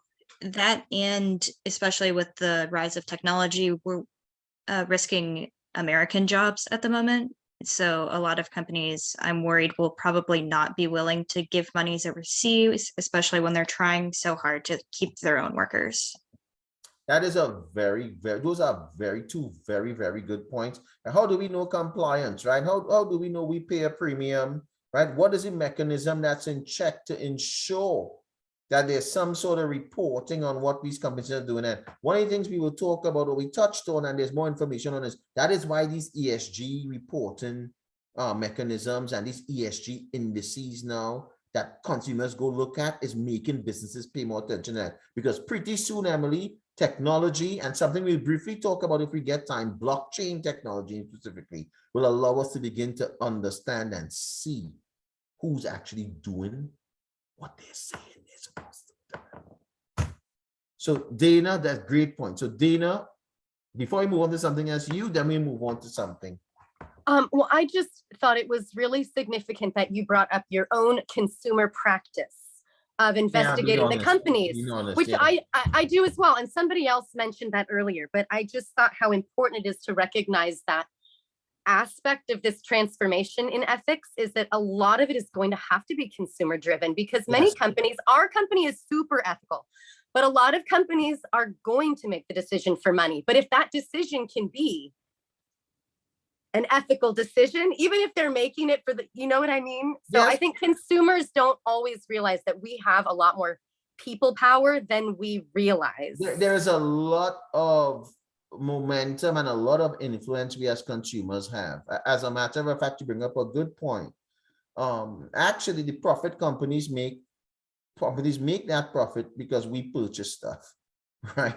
And what is happening, particularly, you'll follow it as you have time. Go look at what's happening in the ESG space, right? I could tell you all, I had to do an interview recently with some folks. I've been doing a number of those, and they're asking perspectives on things. And I could tell you, there's a whole lot of nuances that is beyond the time we're going to spend here today. But I could tell you, an indication of how much that sentiment is having an impact is when you look at company withdrawals from Russia, right?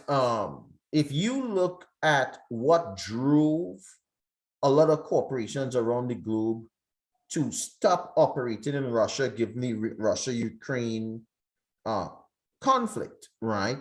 What the argument is, it is this whole ESG-centric movement that some corporations are concerned about. So there were some corporations that did not move. And when consumers decided to make a stance, they pulled out. I am not saying, offering an opinion as to what's right or wrong in this forum. I'm being 100% objective because we're intelligent people discussing. That dynamic took place in driving company decisions as to whether to keep operating in Russia or not. And it's something to note, right? I know we have a couple more minutes before 11:45. So we looked at what happened with materials. We spoke about some materials before. In one of the papers, you read about lumber liquidators and the fact that this is one here where we're sourcing, and as we're selecting suppliers, a lot of issue with wood coming from particular places with formaldehyde in the wood and formaldehyde in the flooring, and people not really being forthcoming with that. So that's another issue we deal with in supply chain. Before we took I think it's a break, and I'm not sure. I'm having so much fun. I know we have 8 more minutes, so I wanted to touch on some.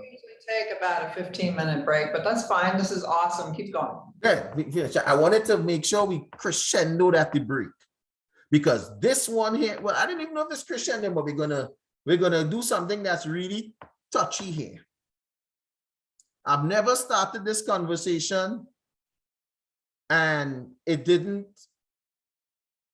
conjure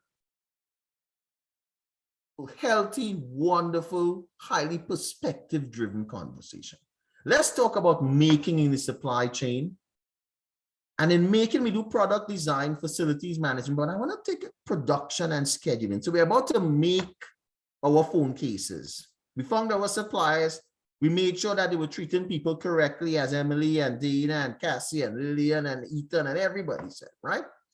Now we're about to go make these phone cases, right? So we have some decisions to make. But we found out a couple of things. And we have some decisions to make. Across our factories, we've traditionally hired probably 5,000 workers across probably 20 factories. And what we've come to realize and know right? And I told you, stepping out of character for a second, I told you that I literally 2 weeks ago had a conversation with an executive that is in the middle of making this decision. This is a real decision they have to make. What you see up on the left, my highly esteemed colleagues helping me run this business, we have a decision to make. So in each of our facilities, normally we want to monitor and have security in that facility, and it's been a challenge. Sometimes you deal with shrink in supply chains, and what shrink is, you bring a certain amount of phone cases into our warehouse, and when the phone cases leaving the warehouse is less than the phone cases that came in, which means there could be some theft, right? One of the, side note, one of the most, I got the chance to tour an Apple Mac distribution center. It was probably one of the most, I'll be honest with you, I visited offices and stuff in DC before for work, and then I visited a Mac distribution center, and I'm not sure which one is more heavily secured, to tell you the honest truth, right? It was so secured because of shrink, right? Which is theft, right? So one of the things, we have some robot dogs on the left here that we could invest in, my friends, that have monitoring screens on them. And we could just let these robotic dogs loose in our warehouse and manufacturing facilities to monitor our workers as they work on shifts, right? And the dogs will just be there, monitoring them, viewing them, taking pictures, taking videos. We have a right to do that as a business, right? So I want you all to think about it quickly, right? We'll come to it, right? Should we invest in a fleet of our robot dogs to keep workers in check? I'm saying it the way it's said. We're intelligent people, y'all are gonna make, so we have to do that. The second thing is, we've had workers employed that load and unload our finished iPhone, our finished cases as we finish manufacture them. But we found this lovely robot here on the left that is able to do the job 5 times faster than any of our loaders has ever been able to do it. We're thinking of instituting them in half of our manufacturing facilities to see if we could get the same results. We'll have to lay off half of the workforce. I will also like to make that decision for me. So we're going to talk about robotic security dogs, robots to replace loaders.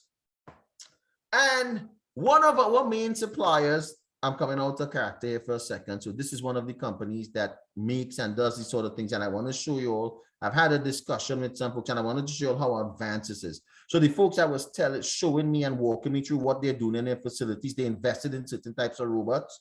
One of these robots, her name is Atlas, right? And I just wanted to show you all Atlas in a manufacturing environment and what Atlas is able to do today as we speak. And I had, as I told you, I had a conversation with someone I know. Half of their network now incorporates these things. The other half doesn't, and they're testing it. Let me show you what Atlas is doing, able to do.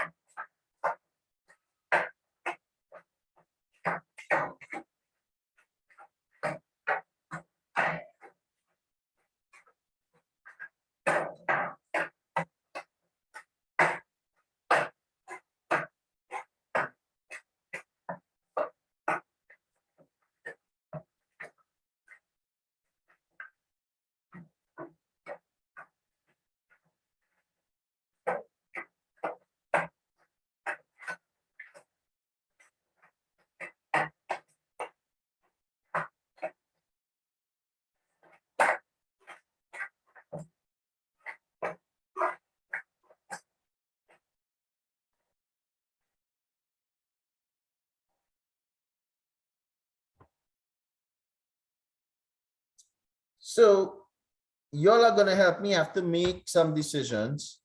We have the money. We could go buy some, those are fulfillment robots, by the way. So they were doing parkour in the facility just to show they're able to lift boxes, move boxes, go between belts, go in back rooms and this sort of stuff. I had the opportunity to see some level of robotics in a live setting, and the technology is here. So we have to make a decision across our supply chain. I know Taylor had something to say, right? So just before we took a break, I wanted to get yours view on, do we invest in our robotic dog fleet? Do we replace 50% of our workers?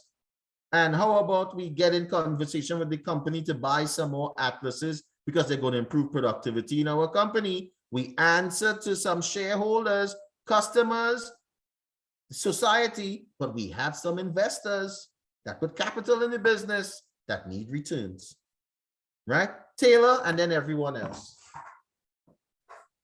I would like to comment on the robo dogs. So to me, when I have like somebody over my shoulder, like watching me do something or like taking an exam on lockdown browser or something, I feel like nervous and like I can't work at the normal speed that I do. So I think with the robo dogs, you really have to consider the workers and if that's going to make them uncomfortable and that may affect production or like how fast things are produced. So I think you really have to take into account if your workers are familiar with this type of technology and how comfortable they would be with that. It could take getting some comfortable to that, right? A dog like this robotic dog running around the factory, right? Like I could see you taking some so Taylor, well taking points, right? So Ethan and then whoever else wants to share on our decision, because we have to make a decision. We're not getting away. We have to make a decision. Also with the robo dog thing, if the concern is that you want to have like a greater ability to monitor what's going on, then maybe it would just make more sense to invest in like higher quality security cameras or mics or something rather than create, like, why would you spend all that money to buy robo dogs? It just sounds, I don't know what the benefit of that would be over just. Ethan, I think you asked an amazing question.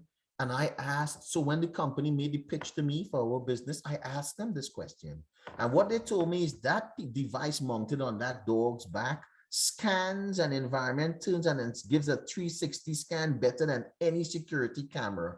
So they sort of sold us on that. So now we have to think, because they're saying that you're actually investing in a camera system with those dogs, with this robotic dog, right? So great point. And you asked what I asked. This is what they told me. What are we going to do? John, Matthew. Great point, Ethan, as always. So I'm going to go ahead and be a proponent for the use of them. Well, here we because go. Here we go. I think the benefit could be twofold, and kind of the opposite of Taylor and Ethan's points. That if you could program the dogs to have some sort of real life personality trait, like if they were able to move like real dogs or hop or something, that it could be a morale boost for workers. Like that pet they them, would, make them sit, turn, roll. yeah, that the workers would see themselves as working in like a high-tech fun environment, as opposed to being just having Big Brother over their shoulder. I can see that. I like your take on it. I like your take on it. I can see that. Matthew. Yeah, actually, I think my point is going to be yet again kind of a rebuttal of what John is saying, because I think, I don't know, maybe I'm being a pessimist, but I feel like eventually with what we're going with the robo dogs and what Boston Dynamics is doing, I could see us being in a very much kind of Blade Runner future of technology being so progressed that we can't even tell like what emotional ability is differentiating us between humans and robots. And that's just a scary thought in general, and might be too philosophical for us to be getting into right now, but that's kind of where my thoughts are at. So and your thought matters, and your thought is highly relevant and pertinent to discussion. It's not too philosophical, because the reality is, because this technology is here, we need to have this type of discussion, right? So your point is extremely valid, right? And this is something that people are thinking about, and it's something that, when you get to see these robots in action, when you get to see what they do personally, you realize how advanced technology is. And quite frankly, one of the main things that is, I would say, tempering or moderating the pervasiveness of penetration right now is just regulation. Because there is significant capital tied up and invested in these types of technologies, right? I think Emily, Dana, and then I will submit it over to our amazing host to guide and tell me what we do and how we do, because we can have discussion, we have more material, like whatever you want to, but Emily and Dana, let's go. Hi, so I think my issue with the robot dogs is that they're being implemented with the intent of almost surveillance. It just got me thinking, I don't know if you remember, but whenever Xbox Live came out, like in the early 2010s, there was this AI that was supposed to be able to detect like human emotion. If it was marketed like as a, like, not necessarily employee surveillance, but like checking in on employees, seeing if, you know, they are being taken care of, like with their mental health and stuff like that, I Employee think that would buddy. be a much more successful idea than like these little creepy four-legged robot things just like making sure that you're working. So you are sort of mirroring the sentiment of John. If I'm getting it, you all are seeing it from the viewpoint of these machines could be complementary in the workforce and be marketed or positioned in a way to show that we're improving the quality of work or your experience on work or in a supportive manner, right? Right. Excellent. I take your point. I think that's a very interesting perspective, Dana. Thank you, Emily, so much. All right, so I think you can assume what I think about robot dogs, but I'm going to bring up a different point than my feelings about it, which is, have we considered in the short term, yes, increased productivity, but in what way are these types of investments going to tie us monetarily to the companies that produce them? Because we've all seen when we went from like mechanical washing machines to electronic, you couldn't fix your own washing machine anymore. You became dependent on the people who could come and fix these ridiculous, and then planned obsolescence means that really that robot dog is going to be out of commission in a year. We're going to have to buy new robot dogs. We're going to have to upgrade their program. So do we want to get tied to these companies and the huge commitment that because you know that's a really big deal we haven't really considered. It is. I love this. I love this. I absolutely love this. And you know, that's a very big factor to consider. And you know, talking about the layoff for the workforce for the other type of robot, the robot dog got everybody, but then that's a whole other dynamic. It's not a dog, but it's going to move boxes way more productively. And some companies are seeing a lot of results with that. And what happens is often, in my view, regretfully, but often because of the way the economics work out, many of the people that load and unload these boxes, their ability to go to the job market and just use their skill to get other gainful employment is very limited. So what happens with that segment of worker when we introduce these robotics? Over to our highly esteemed doctors, because we can go on and on and on. Tell over.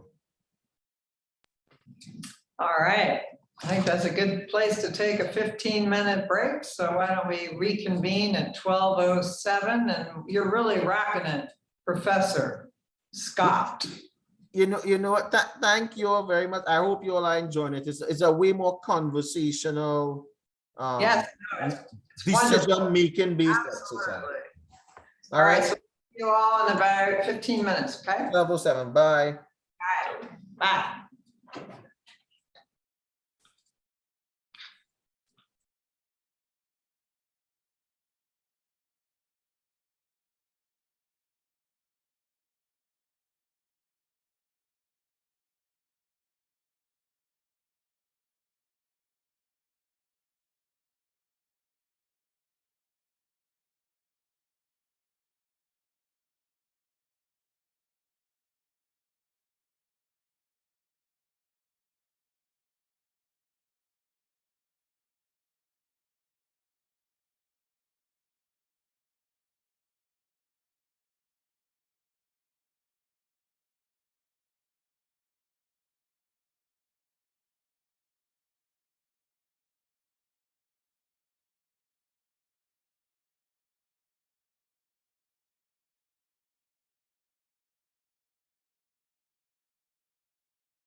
was the key wheel.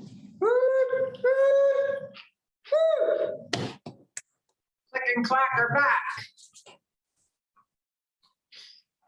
Nothing waits, no waiting. We have to do bioethics.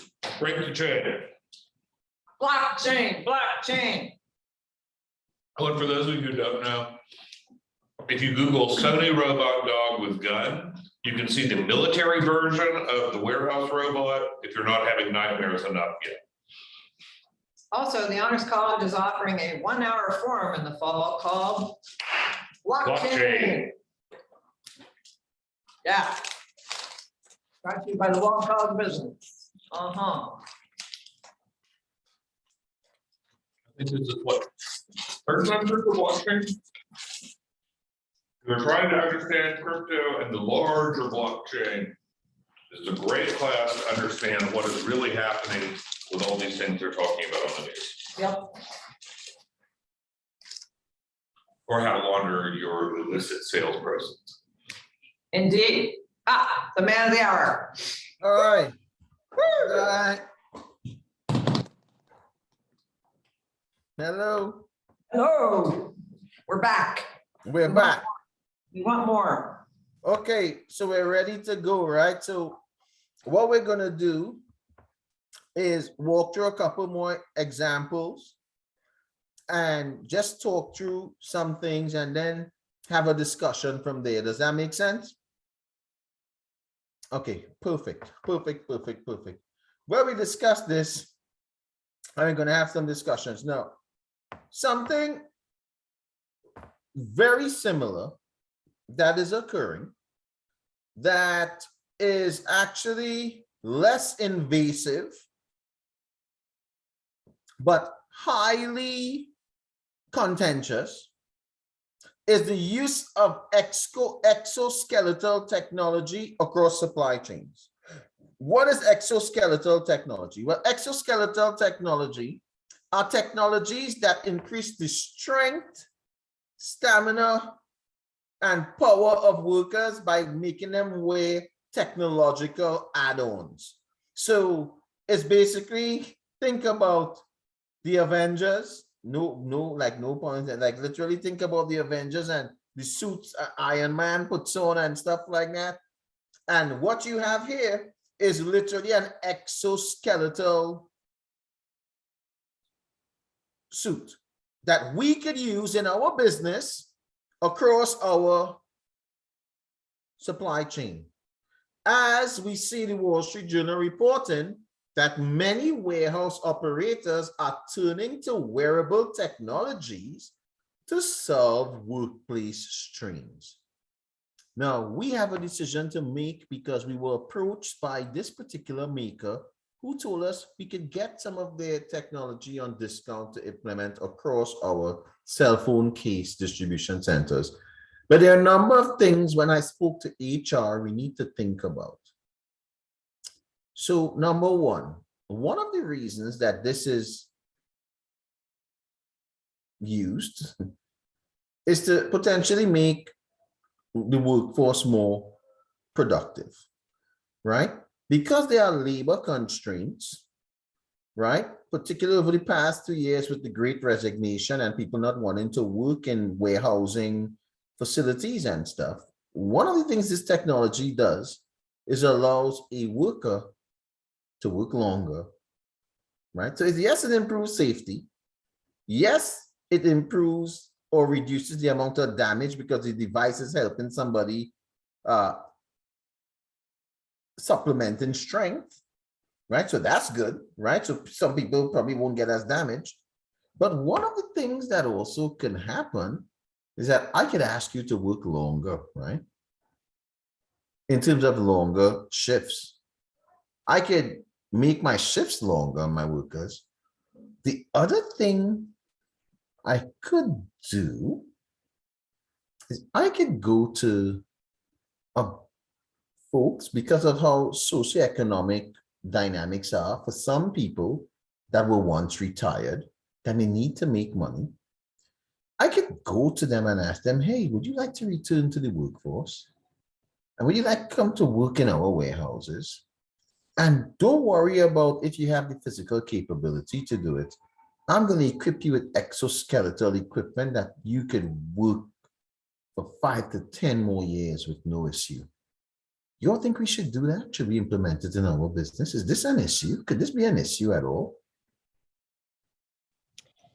Before you spoke to all the terrible things that you could do with this technology with bad motivation, at first I was really intrigued because my husband's father worked in ergonomics for Chevron for many years, and his entire job was the physical kind of care of the people, and that is rooted in productivity because a healthy workforce is more productive, but it was also for the health of the people. So initially I looked at this and thought, oh wow, implemented as part of a worker health initiative, this could be really great because this kind of work is very straining and can even cause accumulated stress in people's lives. But so if we implemented it, it would have to definitely be with a lot of caution around how it was going to be used, because I did not like what other options you spoke to, which really would contribute to further worker exploit, which I do not support.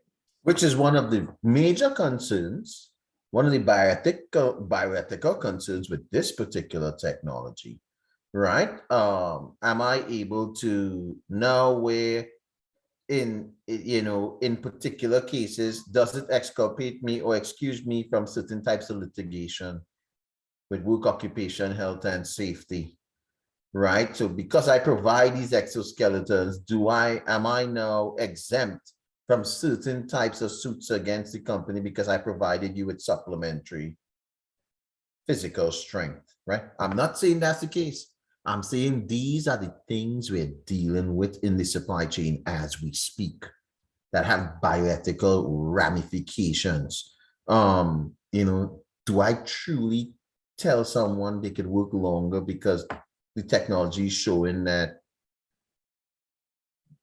this load is no longer an issue? So generally what happens is, generally for warehouse related work, you wanted to ensure someone could lift 50 pounds. So that's standard. If you go look at the job descriptions, 50 pounds was sort of the thing that's, are you able to move 50 pounds from one location to the next with no issues? If you think so, what is the weight threshold I could say now? Could I ask you to lift a generator? Because this suit can help you do that, right? Dane and John, in that particular order.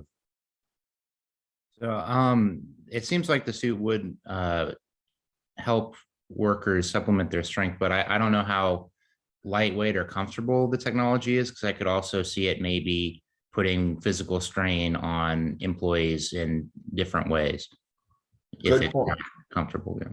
Very good point, right? It's level of comfort with this type of technology. That's a good point. And John. Well, I actually have two things to be brought up. First is if the company decides to implement it, is it automatically a mandate? And if workers don't want to use this technology, well, then they are given an ultimatum to either give in or leave the company.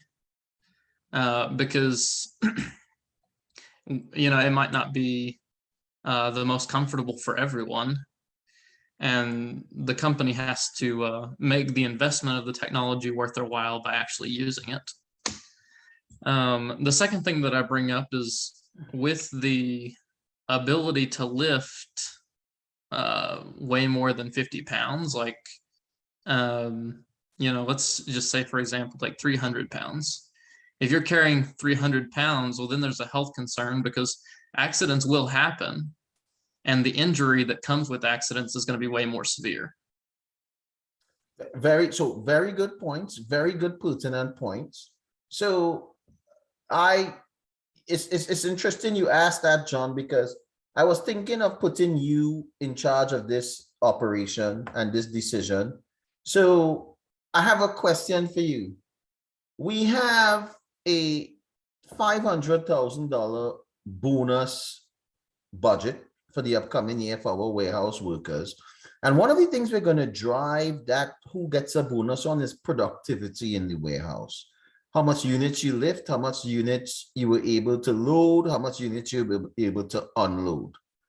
We're thinking of not making we're thinking of buying the exoskeleton, but per your point, we're thinking of not making it mandatory. So it's a choice. The people that do the exoskeleton, projecting ahead, will inevitably move more, pull more, load more, unload more.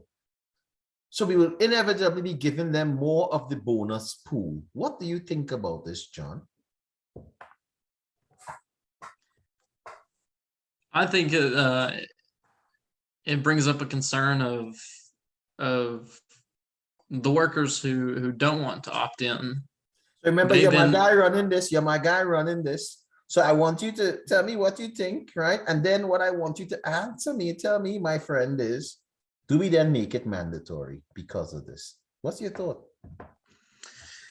I think it's a good idea to incentivize it, because at the very least, people don't feel like it's being forced on them, and there is a reward for them to choose it. And then based on that period of time, I think eventually, as people have reaped a reward from it, the culture will shift in the company towards wanting to use it. And from there, I don't even think you would need to mandate it. I think it could still be optional, but I think most people would choose it on their own. Thank you very, very much. That's an interesting question to have to answer, right? That's an interesting question to have to answer, right? So let's say Lillian, Notion, and Ethan in that particular order. That's how you raise your hands, I believe. I was just curious, you might have said this earlier and I missed it, but how are we paying for the technology? Out of our capital expenditure budget. Okay. So it's something we're thinking we have to invest. So as a company, we have this investment fund. We've been asked by the board of directors to go look at all these technologies we're talking about, right? And we have leeway to spend on the technology. What the board wants us to do is consider the bioethical implications of what we're going to do, right? And in deciding that, you all are going to help us make the decision, should we do this? Should we not do this? Because we have different stakeholders. We have customers, we have our employees, we have society, we have the markets, the investors, right? So that's where it's coming from, Lillian. So what do you think? So we have the money. So don't think about the money as an issue. We have the money. What should we do? I was thinking this could be an opportunity for the company to say, oh, since this is personalized for each worker, it's not going to fit everyone the same way. Each person's going to have their own if they choose to have it. And this is a chance for the company to say, well, this is helping you, so it's going to come out of your paycheck, but you do get more money in the long run. And so I wasn't sure if there was a sneaky way that people could kind of make the workers pay for this. I mean, that's an interesting perspective, right? So Lillian is bringing up, could you offset the cost by making the workers pay for it by showing them you can make more bonus by improving your performance, right? That's a very interesting take on it. Let's go Notion, Ethan, and then Dana. And I mean, your talk. What do you think? This is interesting. Go ahead, Notion. Sorry, can you hear me? Of course I can. Of course I can. Good to meet you. Okay, nice to meet you too. Sorry, I always get these written down. Okay, so like personally, I think it's kind of an unethical decision to incentivize it, because it reminds me of, and I don't mean to talk like badly about the military, because I am literally about to be working for them, but I just think like incentivizing people is going to make the people who are more in need of that financial assistance more likely to take up these like risky like technologies to which could potentially like Dejan, I hope I'm saying your name right. Like what her dad had to go through with UPS, even if they use these technologies, they're still at risk of those types of health issues. And it kind of reminds me of like with the military, like, hey, you're probably going to endure some significant trauma from this, but we'll pay for your healthcare bill. And also hopping off of John's earlier note, I do want to note that like whenever I worked on these technologies, the people who wore them were astronauts. They were considered like peak fitness, peak quote unquote human fitness. And in addition to that, they also wore protective gear over it. So it would protect them from any like heavy falling objects. And it's kind of like, why, apart from like funding, why are they treated as being like more worthy of safety than like normal industry employees? It's kind of, I don't know, it just seems unethical at that point. The point very well taken, right? There are many things about this exoskeletal technology that brings up quite heated debates, right? Because there's an obvious productivity advantage. I mean, these things give people quote unquote superhuman strength, and they do, right? Who gets to wear it? Could you make it an option? If you make it an option, there are holes in the argument. If you don't make it an option and you make it mandatory, there are more holes in the argument, right? So what do we do, my lovely phone case business friends? Ethan. Yeah, I wanted to bring up two things. One, I just wanted to suggest another use for this technology. So I'm pre-med, I want to be a doctor, and I also at one point wanted to be a dentist. So that involves a lot of like bending over kind of all day long, and my back always hurts really bad after like volunteering at a clinic all day. So maybe this technology could help out in the healthcare field with healthcare professionals that have to do a lot of that kind of thing. But then more relevant to our discussion, I'm kind of on board with Notion's point that it might not be ethical to incentivize workers using this technology, because then workers that most need that extra income are probably more likely to accept wearing it and then take on the risk that goes along with that. So it just seems like the most at risk people would be the ones that are bearing the burden of the risk of this technology. So maybe an alternate solution to your situation would be taking that 500,000 and splitting it into two parts, where you sort of give bonuses to two separate categories, like all the workers that do use this technology, $250,000 are used to reward the most productive members of that group, and then the other $250,000 are used to reward the most productive members of the group that doesn't use the exoskeletal technology. So that might be one option. I like your point. So two things. First, yes, it's being used extensively in other applications. Medical field is definitely one. Not only to help medical workers, but also think about people with particular skeletal issues, degenerative diseases and stuff like that. It's actually using significantly there as well. To your next point, with splitting up the pool and stuff like that, I hear your point and I understand your point. So I have a question for you. Let's fast forward 2 years after we paid the bonuses. And we did 250 one group, 250 the next group. But because we split this bonus pool equally, the group that wore the exoskeletal technology did twice as much work, but received the same bonus as the group that did not wear the exoskeletal technology. So the group that chose the exoskeletal technology, because we kept the same policy, came back and told us, hey, you know what? I don't want to wear the exoskeletal group again.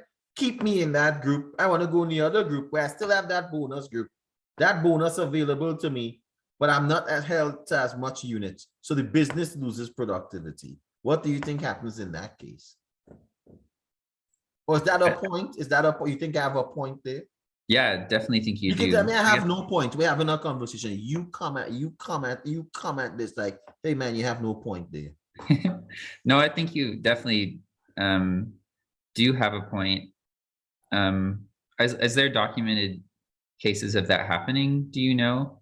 Like, is this So there are documented cases where this is tested, where the people that wear it have way more what you call in supply chain environments, you call it throughput. Because we're moving stuff and flowing stuff through warehouses, stores, roads, trucks, throughput is the amount of units you get through any particular supply chain node at a particular point in time. And people that wear the exoskeletal units have way higher throughputs and unloading and stuff at the facility. So their performance is very different than those that don't, right? What is happening most of the time is companies are testing them within their network, but not across the entire network. So on a voluntary basis, employees are signing up to wear them, but that's the testing phase. What is going to inevitably happen as companies are seeing these positive results is the question as whether it becomes mandatory or not. Yeah, so then I guess there would be a downside either way you go. If you incentivize using the exoskeletal technology, there's a bioethical concern, but if you don't, then maybe your employees don't want to use it at all, so your productivity suffers, and maybe it's a matter of picking which option is more tolerable, or just trying one and seeing what happens. And it would probably be a messy process either way. That's interesting. That's interesting. What we'll do is Dana, Carly, Lillian in that particular order. And before we move on to the next one, I actually want to see what y'all want to do. So y'all would tell me what we do. We're going to invest in it or not. So Dana, Carly, Lillian, and then let's get a decision. Well, gosh, like 5 minutes ago, I was having a lot of thoughts, but the last two speakers gave me a lot to think about too. But so let's see. Okay, I think one thing is that if we know we have to balance interests, I think that's important. That's something I'm learning is, it's easy to have, I'm not muted, right? Okay. I'm hearing you. I'm hearing you. It's very easy to represent one's own interest perspective in an issue, but it's also important to realize there are investors here. There are the customers. There is our future as a business. If we just go out of business, then what good was, making really great ethical decisions if we have no company? So in this technology, I'm seeing a really interesting potential to bridge a couple issues. One is that if we introduce full-on robotics, like we were just discussing, then we're talking about losing human jobs, which is a big issue. This technology provides a way to increase the productivity, important to the investors, important to the company, while maintaining human jobs. So it addresses that issue.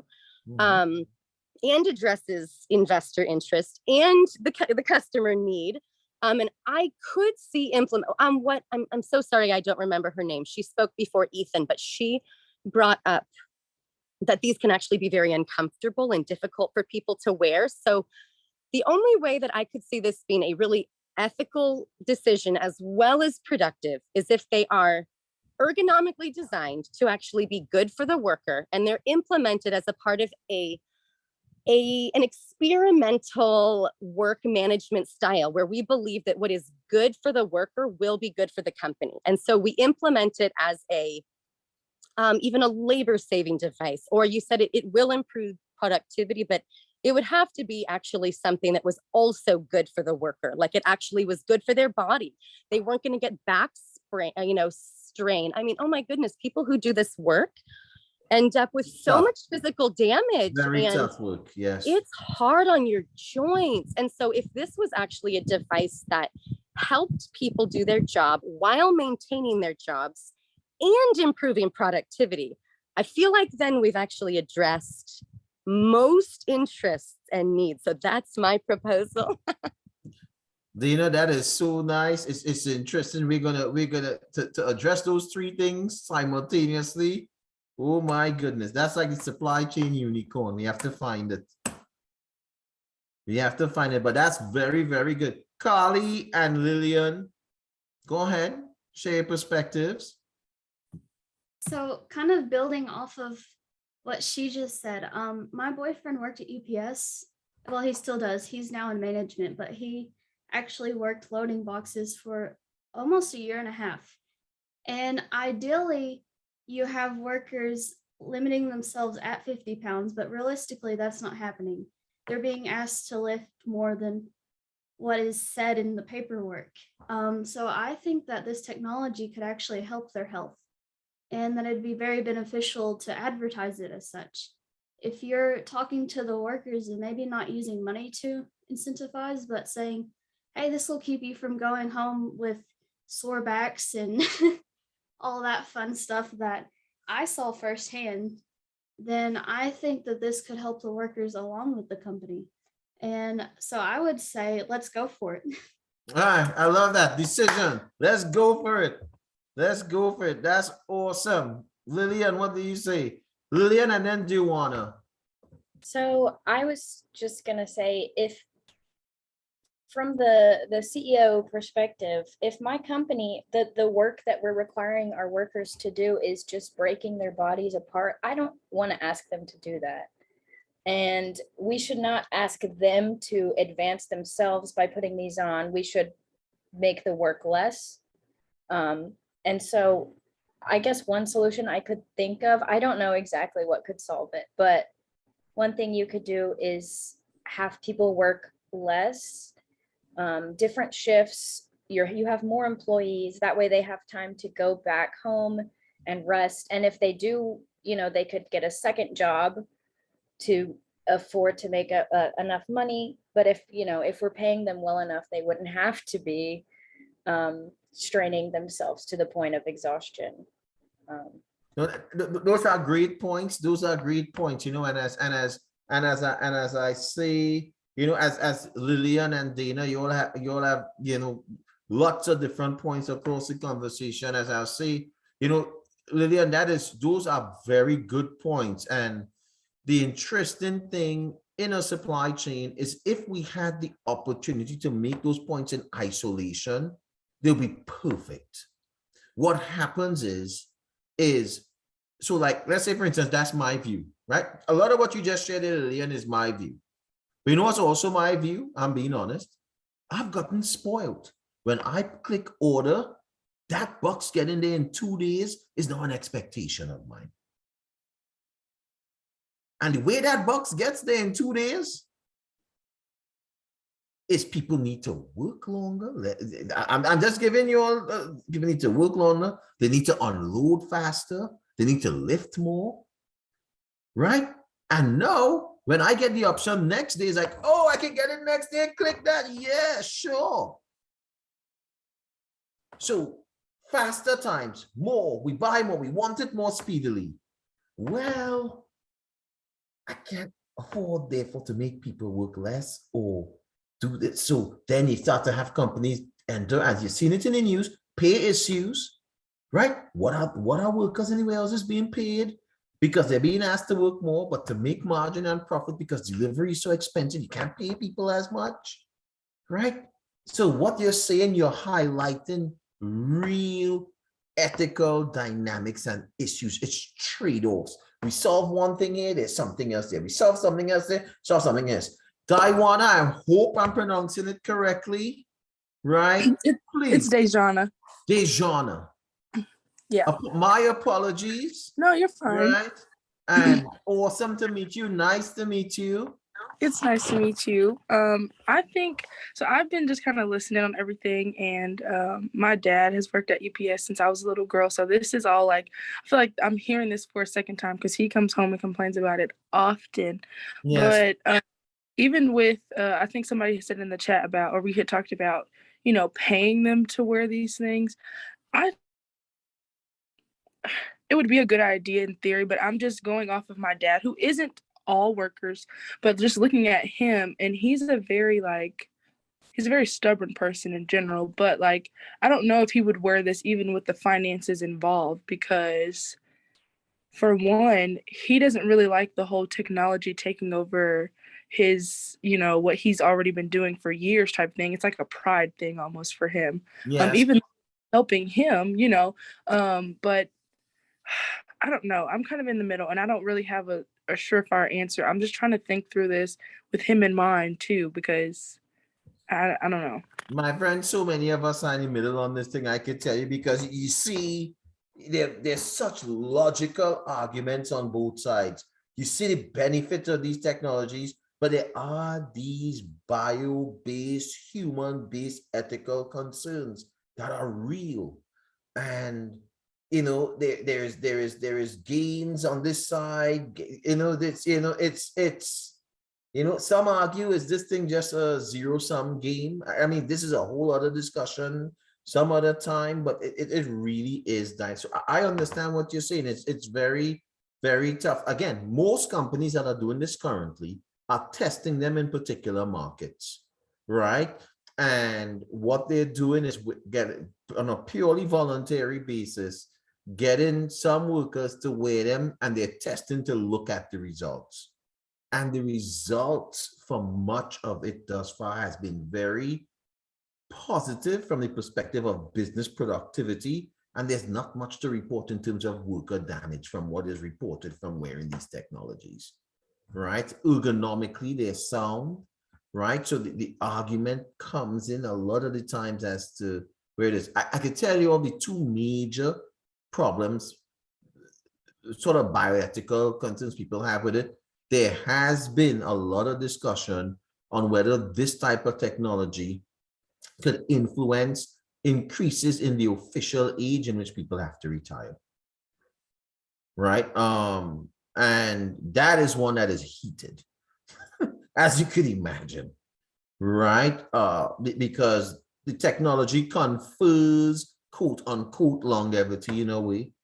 And there's a concern as to whether, you see, many things in life, it's not that thing, but it's how it's used that becomes the problem. So the technology in itself is good, in my opinion.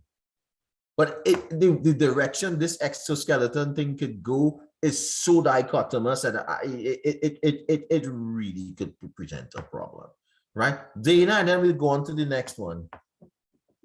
Well, I just really appreciated what Dejana just said, that the voice of the people who are actually affected by the choices that leadership makes is so often neglected, but really, really important to the conversation. And just prior to that, when you were speaking about how quickly we want those packages, I thought that once again, that just reiterated the point that, while we can want companies and, the government and big folks to make good ethical choices, that there's also kind of a personal extension of ethics that I think needs to happen in society that is so consumerist right now that we like you said, we're kind of pampered, a little bit spoiled, and that reflects in what we demand of our systems. So anyway, I just also support that point. No, that's a very good point. Right? Let me give you all something quickly before we move on to the next one. So I did a study, I led a study, I think this would be 2 years ago, where we were looking at consumers' willingness to pay for things in terms of speed and time and in the delivery of goods. And one of the things we found, so one of the things that from a biological, environmental perspective that there's concerns with our consumer habits is the exponential increase in packaging, cardboard packaging, plastic packaging for expedited shipments, right? So if I go order a box of my matcha green tea online this afternoon, right? And I want to order that. And then 3 hours later, I think of something else and then I order that. Then 5 hours later, I think about something else and I order that. What we're doing is debundling our basket and driving up packaging, right? Now, one of the things we did in this study, we could still deliver to home and sort of circumvent that problem if you are willing to wait more than 2 days. Because if you're willing to wait more than 2 days, then I, as a logistics service provider, I, as a retailer, could collect your orders and ship them in one box.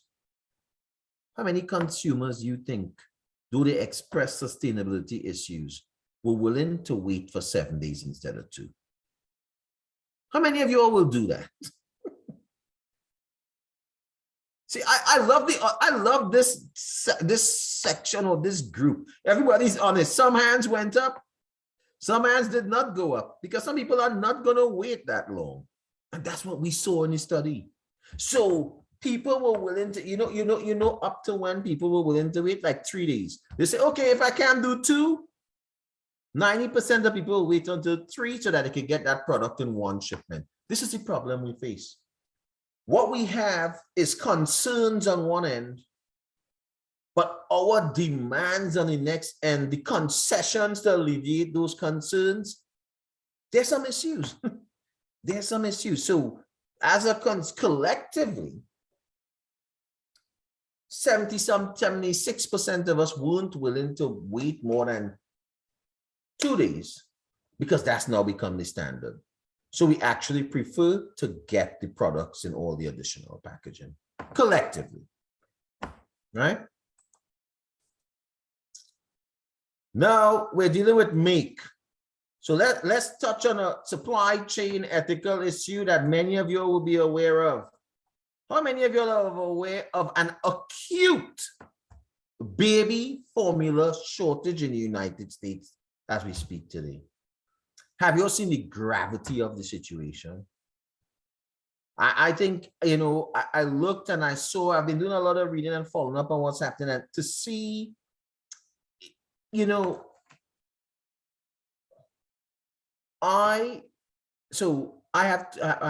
wife and I, we have 2 kids. A boy, he's 6, thankfully, and a girl, she just turned 2, thankfully, right?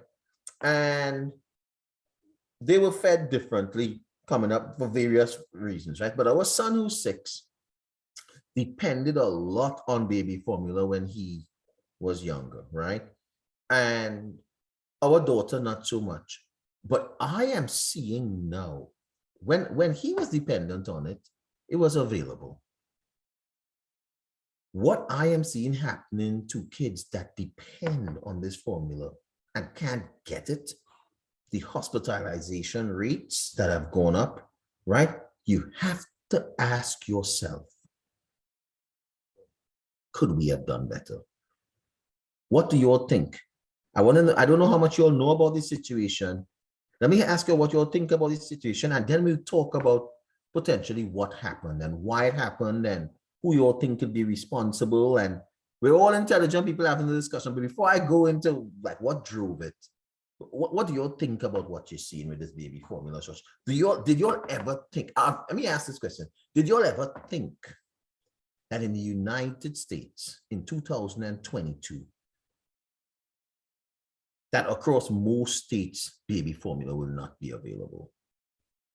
Do you all ever think that would happen? You'd see that day? It's here. Go ahead, Cassie. So I've been following this for a little while, and the history of baby formula and how it has been distributed is absolutely horrifying. If you look back into Nestle, how they're controlling water supply, baby formula, killing literally thousands of children, it has always been an issue. So I was not surprised when this started coming up, even though I was horrified. And it's also been, I don't want to say it's necessarily a consumer problem.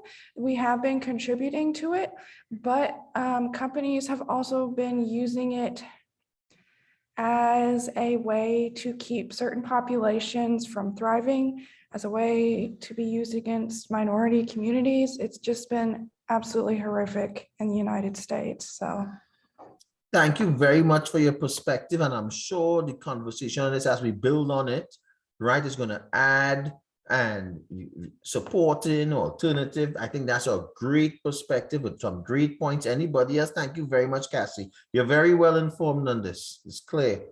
Dina. Part of what I understood to be concerning in this situation was that baby formula is largely controlled, manufactured, and distributed by, it was like 2 or 3 main companies in the entire country, which whenever you monopolize into the, or I mean, that's like a tribe, whatever, that's not a super healthy economic decision. And, but actually I think a lot of some US products are like that. Like my husband, he runs farms for a poultry operations called Cook's Venture. That's out of here, that's trying to challenge the poultry system we have, which is that all the chicken genetics in the US are controlled by, I think it's 2 companies. So then when one thing goes wrong, there's no safety net for society. So that's one issue I understood about it. Very good. Anybody else want to share a perspective before we talk about some other dimensions of this? Okay, so let's talk about trade-offs. So this is a horrific situation. I agree with Cassie. I agree with Dana. It's a horrific situation. I'm actually quite, you know, I really thought, being a supply chain person, I am aware of the distribution model and how there were potential issues. I think what surprised me was what I view as the lack of resilience in the supply chain to have solved the issue in a short space of time. That's the part that's really surprising to me. Now, one of the things I want to predicate the discussion on is this. So we do know, and there are like three or four major producers of baby formula, right? And one of the points is that, why do we have it so small, right? And it should be a little more, quote unquote, democratized, a lot more market entrance. But let me ask this. And again, this is me having what I would call an agnostic view that I have to have for us to have a good conversation, right? How many people think to people that precious babies are precious and important? Raise your hands if you think your baby, people when they have their baby, is precious and important, right? Good. And how many think there'll be some level of concern as to how much folks we allow to make formula for these precious babies? How many of you think that will be important? So if we're sourcing suppliers, or if the government has, which is predominantly part of the driver of this, the WIC program, right, which is a whole other dynamic, right? So you have the WIC program, and you have particular where the government helps supplement food purchases for folks, right? Particular economic situations, and baby formula is one of the big things on there, right? So when you have all these stakeholders with some level of responsibility in there, do you think they'll be very cautious as to who you allow to make the formula? You all could see that as being a fair point. So when you have these large established companies, I do not know the inner workings of these companies. Marc doesn't know what's going on in lab 252 in some, I don't know that. But what I do know is these large established companies hire credible scientists. They have systems, processes, equipment, technologies that sort of could make them pass the test and the quality and standard test, right? Correct, right? So you have these small amount of companies that do it, right? What happened in this particular case? Well, one of the things, we're coming off a pandemic, where, as you see on the thing on the left, what had happened was all through that time, right? So we had our baby girl.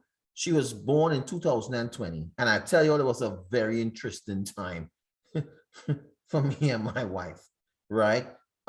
We had to find somewhere for our son because I alone could go into the hospital. I couldn't step outside the hospital for like 5 minutes else I had to go home. That was a time when it was really stringent, right? What else was stringent at that particular point in time was baby formula, which she didn't need, but Pampers and other things. There was a level of hoarding activity, right? And there was a level of hoarding activity for baby-related products over the past 2 years that was sort of nipping away at this potentially happening. Now, what additionally occurred, which is a big part of the issue, you have baby formula that's distributed probably across these 3 or 4 suppliers in general. Of these 3 or 4 suppliers, one of them in particular, when it came to the WIC program, had about 2/3 or 66% of that program. That one supplier, right? And it won't take you long to figure out which one of the 4 it is if you just go look at it, right? That particular supplier, and again, this is where supply chain ethics come in, because I could see what they're saying. Their majority, they had a production facility that produced in excess of 70% of all that they distributed from one facility in Michigan. And sometime earlier this year, 4 kids got an infection from that facility, so they shut that facility down. So that one facility that produced about 70% of the product that the supplier that had 66% of the WIC program distribution for was shut down. They made a decision. They are apologizing for it now, but it was predicated on 4 kids getting sick. You'll see what happened. You'll see what's happening. So they made a decision, right? But the way the supply chain works, you shut that much production down for that amount of time. And what we're seeing now is the ripple effect of that, right?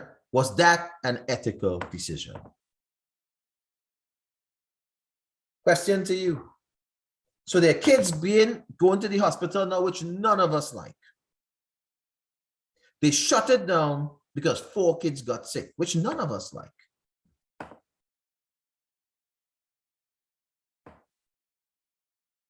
Decisions. What do you all think? The company came out and they're apologizing this week, and they're ramping up production in that facility. And of course, the Defense Act was put into the Defense Production Act was put into, which is the government's levy or mechanism when things get particular dire to actually support and stipulate increased production capacity. Say, hey, we need to make this. The government can intervene and say that. So they've done that for baby formula. And the first shipment of like 70,000 units of additional baby formulas coming to the US here sometime this week. So there's some things in place. But what has happened has been significant, right? Was the company wrong?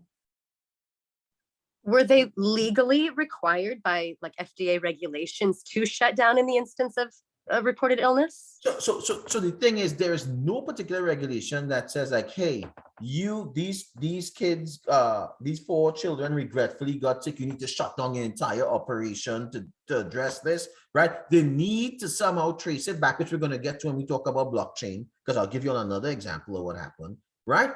But they need to have shown that they were able to quickly control, isolate, and stop whatever was the cause of it. And their solution for it was, hey, their traceability, they couldn't go to that level of minutia. They're shutting the plant down. Now, what we could never answer is, I don't sit on that company's board. I don't know if anybody here sits on the company's board. But as when people ask me, we never know the true impetus behind decisions, right? You really can never tell, right? What you could do is look at data and look at what you're told, right? And yes, it is documented those 4 children did get sick. It was from that plant. They stopped it. The length of time they stopped it for, people have asked why, right? That's when people could get in conversations. Hey, was there sort of like market supply play here? We don't know. We don't know, and I can't say that's what the company, I can't say that, right? What we do know is that there are significant national ramifications from that one plant shutting down. So then we now have to revisit, does one supply, which is something we do in business all the time in supply chain, how much control of distribution do you give one supplier? Right? And that varies by product type. Right? That varies by product type. You definitely don't want everybody making headache pills. Right?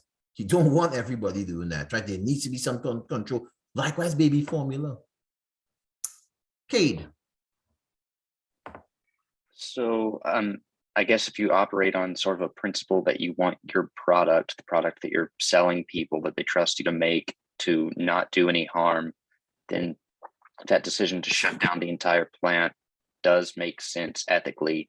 I think it brings up other concerns about, how far do we extend ethics in terms of, are there ethical concerns about being more prepared to deal with situations like this, to put that much of the market or that much of the production in one plant?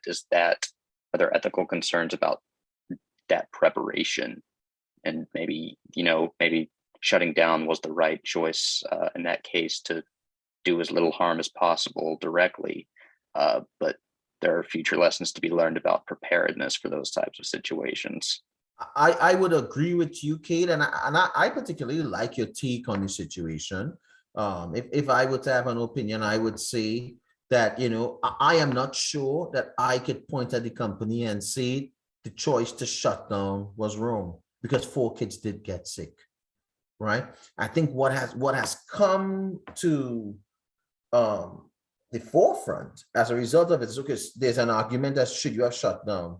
I think per your point, what it begs us to question or ask is, how do we structure these production and sourcing and procurement arrangements and contracts for critically important goods in the supply chain, right? How do we structure deals and agreements and sourcing and supplier? This is what you call supplier portfolio management, right? What is the optimal supplier portfolio size to mitigate ethical issues in supply chains?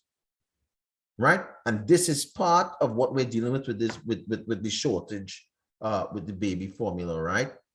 Very similarly, as we look in deliver, right? Sort of similar situation, some nuanced differences, right? But when we deliver in a supply chain, we're order management, we're managing returns, and we're delivering, we're scheduling deliveries. Very similar to the situation before we touch our phone case business. This is another issue that conjures differing opinions. And that comes on how the supply chain chose to deliver COVID-19 vaccinations. This is an apolitical conversation, right?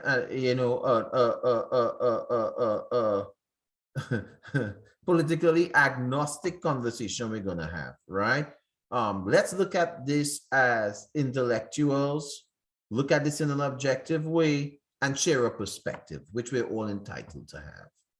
One of the facts, when we look at the distribution of the vaccination worldwide, is clearly delivery was not standard. Right? Clearly delivery was not standard. As a matter of a fact, now this is as of 2021, there have been some changes, but I pulled 2021 to show you where in the height of it, from a supply chain perspective, how vaccinations will be distributed. By 2021, from a supply chain perspective, there were no longer any production issues. So the differences in the map you're seeing is not because the quotas or the amounts or the volumes of vaccinations wasn't there to be delivered. What we're dealing with here is production is up, production is ramped up, right? These are just delivery schedules for very different reasons.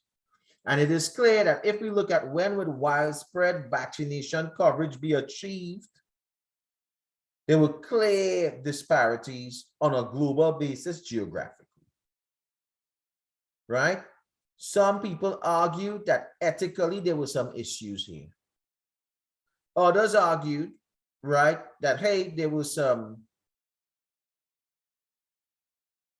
technical issues here. Who are we to, we don't know. As a supply chain logistics specialist, I can offer some factors we could probably think about in interpreting this and then hear your view. Much distribution.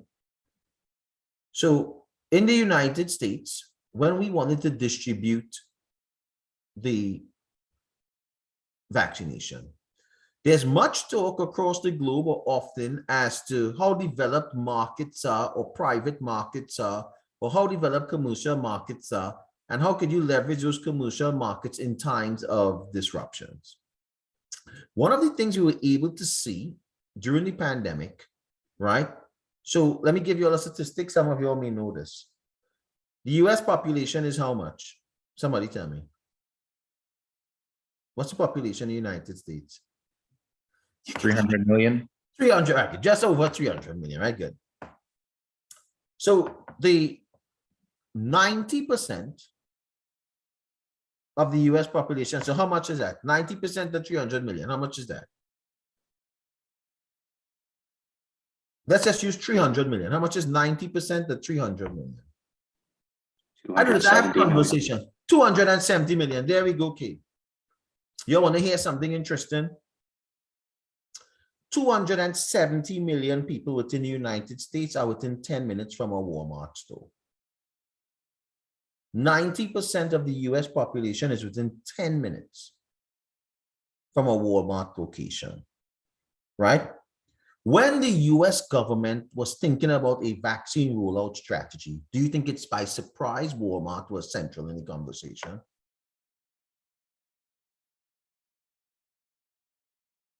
Come, work with me, my friends. Work with me, my friends. You all think it was by surprise? Would that surprise you?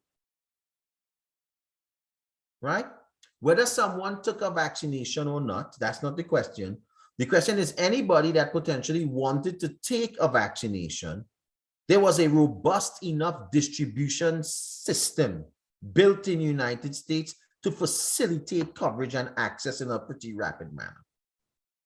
Whether it's Walgreens, Walmart, Target, your local pharmaceutical run by a family, right? There was a particular infrastructure. So despite potential, existing, or perceived machinations and plans to treat one group over the next, which we don't know for the sake of this conversation, what we do know is that distribution infrastructure is different in geographies, right? What we also know is that even when a infrastructure existed, the 3 or 4, if you're thinking globally there were like 5 or 6 of them, 5, 3 predominantly in the US, 2 predominantly in Europe, and 1 predominantly throughout Asia. But there were 4 to 5 major producers and distributors of the vaccinations. Some of the quotas across the globe, across these 5 companies to 6 companies, they were region specific. Some of the vaccinations in their distribution require different types of distribution specifics, right, to distribute that vaccine. So for instance, here in the US, Pfizer vaccinations needed to be temperature controlled. Johnson & Johnson and Moderna did not. A temperature controlled supply chain is way more complex than a non-temperature controlled supply chain. In a temperature controlled supply chain, any vaccinations that were not in a temperature controlled environment for more than about 1 to 2 minutes had to be discarded. That is a complex supply chain. Some of those vaccinations were the vaccinations available globally. If an area is not set up infrastructurally to receive and distribute temperature controlled environments, despite my best intent, could I distribute it widely in that geography? I am not saying in any way, shape, or form that this graph we are seeing here is contingent or causal based on infrastructure alone. That's not what Marc is saying. What I'm saying is, as a supply chain specialist, I need to take my knowledge and share that with you as we interpret what happens from a bioethical perspective, right? Any thoughts on this at all? Then we'll move on to the next thing. This is a very contentious issue. We don't need to spend time on it, but this is a very contentious issue. I just understand supply chain a bit more, so I understand intent could be there, but constraints of the physical supply chain is real. What do you think? Any thoughts? Again, it's apolitical. We could have, I discussed nothing political there. We're talking infrastructure and delivery. Go ahead, Ethan. I just have a question. So when vaccines are delivered to African countries in the red there, what method will be used, or what's the best route to distribute large amounts of vaccines to those countries? So that's a very good question. So what this graph does not show is this is talking about, what we're talking about is delivering vaccinations at scale, right? So you're talking about delivering vaccinations in vast amounts. There is enough infrastructure, for instance, to move vaccination, even temperature controlled one, in very narrow channels across all the globe, right? But to move it at scale, that is where that there was an issue. So one, that means it eradicates or removes any sort of production from any specific certain producers. It just so happens that one of the largest producers of the vaccine, which is Pfizer, theirs is temperature controlled. Right? So you have that dynamic. So what you have therefore happening is there's another company, it's a Sinopharm, and this is a Chinese-based producer that has been servicing a lot of that part of the globe. And what happens is, to be honest with you, Ethan, there's a lot of challenges to distribute the vaccine at scale logistically in Africa and certain parts of Asia and Southeast Asia because of the logistical infrastructure. The best way to do it, one, is non-temperature controlled vaccinations. Two, it needs to be highly decentralized because of lower population densities across the landmass. So your distribution costs become way much more, right? So what we can do, we can't go drop centrally a ton of vaccinations in one area and expect a lot of people to come in and get vaccinations if they choose to, like we've done here in the United States. Across very population dispersed service areas, you have to decentralize vaccination administration, and that is very complex, right? So the best way to do it, if you're asking the best way, non-temperature controlled vaccinations, which reduces it to 2 or 3 producers, highly decentralized, right? Which would call for highly developed logistical infrastructure and systems. And let's just face it, because of differences in private sector advancements across these geographies, not all locations could leverage private sector expertise to help with distribution. So often in some of these cases, what we're seeing is that a lot of world humanitarian organizations are stepping in to try to use their logistics systems, Red Cross and Crescent, World Food Program, the UNHCR. All right, let's move on. Everybody okay so far? Yeah. Okay, good. So, sort of similar or tangential to that, what we find, and there was a discussion, we spoke about some of these, but delivery that is highly technologically enabled in our technologically advanced society is more feasible in the last mile using some technologies than others. So there's some areas where drones really aren't the most economically feasible. In highly dense urban areas, drones are very difficult to operate, right? For various reasons we'll get into, right? It is actually in rural areas where you have less than 50,000 people that have regular parcel deliveries that you begin to see a lot of benefits and advantages to drone deliveries, right? So for instance, here, right, it's not rural, but the part that Walmart is testing, the areas that Walmart is testing drone delivery right now in Peerage and Farmington, right? They're not population dense. So first of all, how many of you all knew you could order stuff and have it delivered by drone here in Northwest Arkansas? Show your hands. You all knew that, right? So if you go, yeah, so if you're in Farmington, even if you don't live there, go by one of your friends there and test it. It's fun. Go by one of your friends there and order like something from Walmart and a drone will come deliver it, right? You could also do the same thing in Peerage, right? Now they're testing them in areas where the density allows it, right? Some areas the density doesn't allow it. So what we have are these semi-autonomous vehicles, which are going to be pervasive. And I told you before, think about them as these moving large postal lockers that is driving through your neighborhood. It parks somewhere for a bit. It could drive up into your driveway, stop, you come take out your stuff, it drives off, no driver. And then these smaller urban ones, right? So the drone market is pretty developed, right? And you don't need to study or notarize or memorize any of this here. I'm just showing you this slide to show you the intensity and the pervasiveness of drone providers here in the US, right? Those on the right use it. Those on the left are service providers. So you see, like when you drive, you have logistic service providers, you have JD Hunt, UPS, FedEx, all these folks. Well, all these companies here on the left are drone service providers that exist today. Companies could call into these companies and they will provide drone services to them. Right? So this exists today. However, and we're winding down, by the way, we're winding because I do understand their thresholds, and I sort of have a feeling we've enjoyed this conversation, and I don't want to push it to the extent you never want to see me again, right? So we're we're winding down, right, my friends? Drones, however, right? There's some issues, or are there some issues? How many of y'all are comfortable with drones?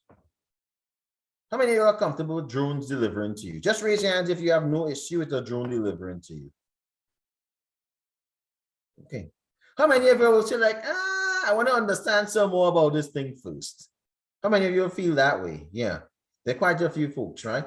So there are a number of things when drones deliver, right? So let's look at on the upper left here. Because this particular diagram was embedded in some information from Amazon, that's the only reason it's in Amazon. It's not reflective of just Amazon. This is any company that's doing drones thing. First, drones need to lift up into the air. Now, there are two types of drones generally. You have copter drones and like forward drive drones, right? Most delivery drones aren't going to be the ones that look like mini planes. Those are more you know, those are more pervasively used in military operations currently, right? The ones that look like planes, right?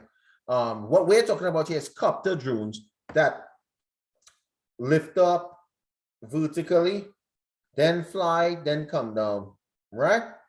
To do that, think about thousands of drones doing deliveries. To do that, that climb path needs to be clear.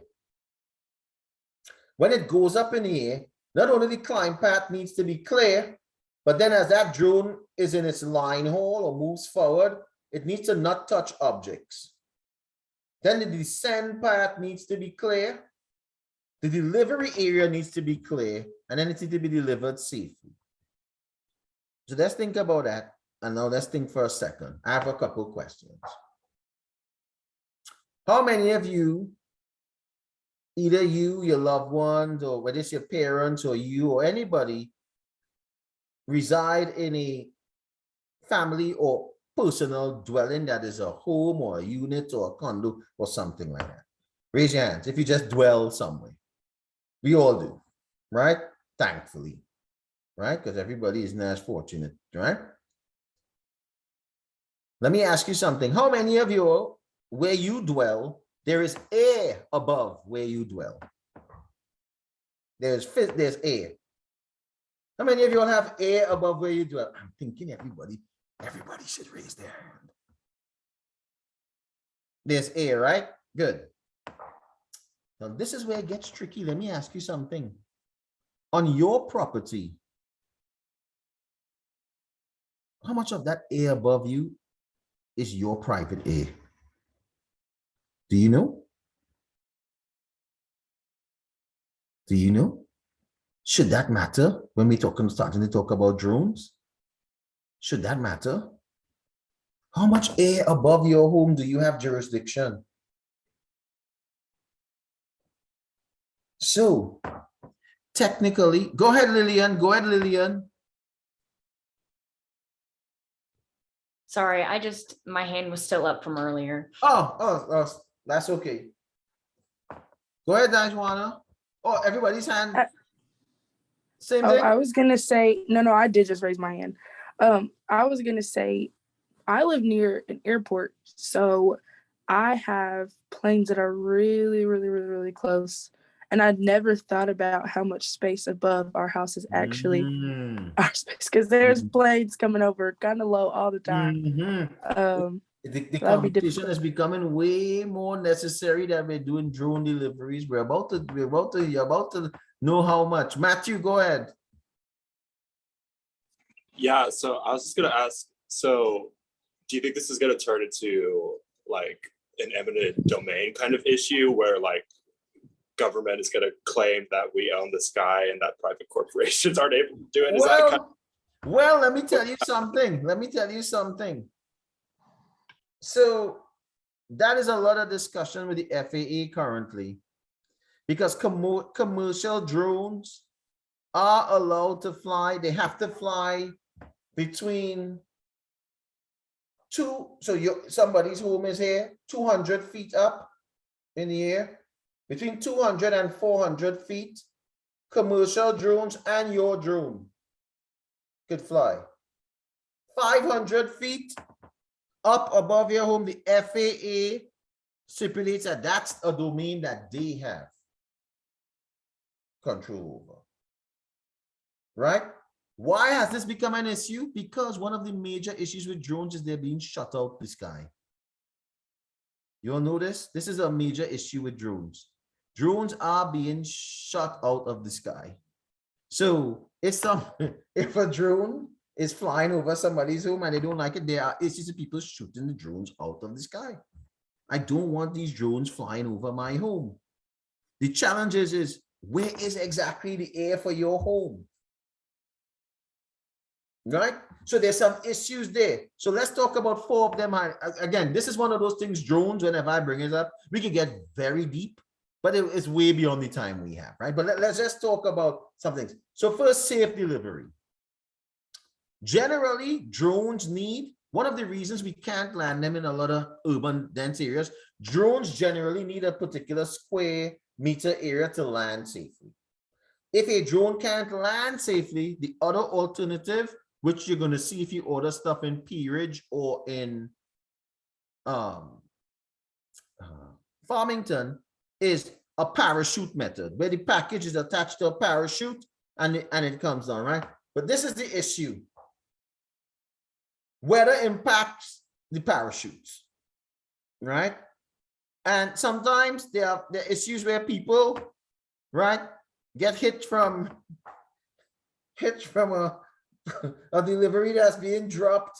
It blows this way, hit somebody. There are issues where people's pets have gotten in issues with their pet related issues with these packages coming down, and some pets in the backyard see these things, and somebody that doesn't have a fence runs and their dog grabs this thing playing fetch. There are all sorts of issues with this, right? But this is an interesting one. Weather. When it gets very humid, the ability of drones to stay operable becomes an issue. So when the weather gets extremely hot and it becomes very, very humid, right? There have been cases where drones have fallen out of the sky, and that could be an issue, right? Security. This is a big one.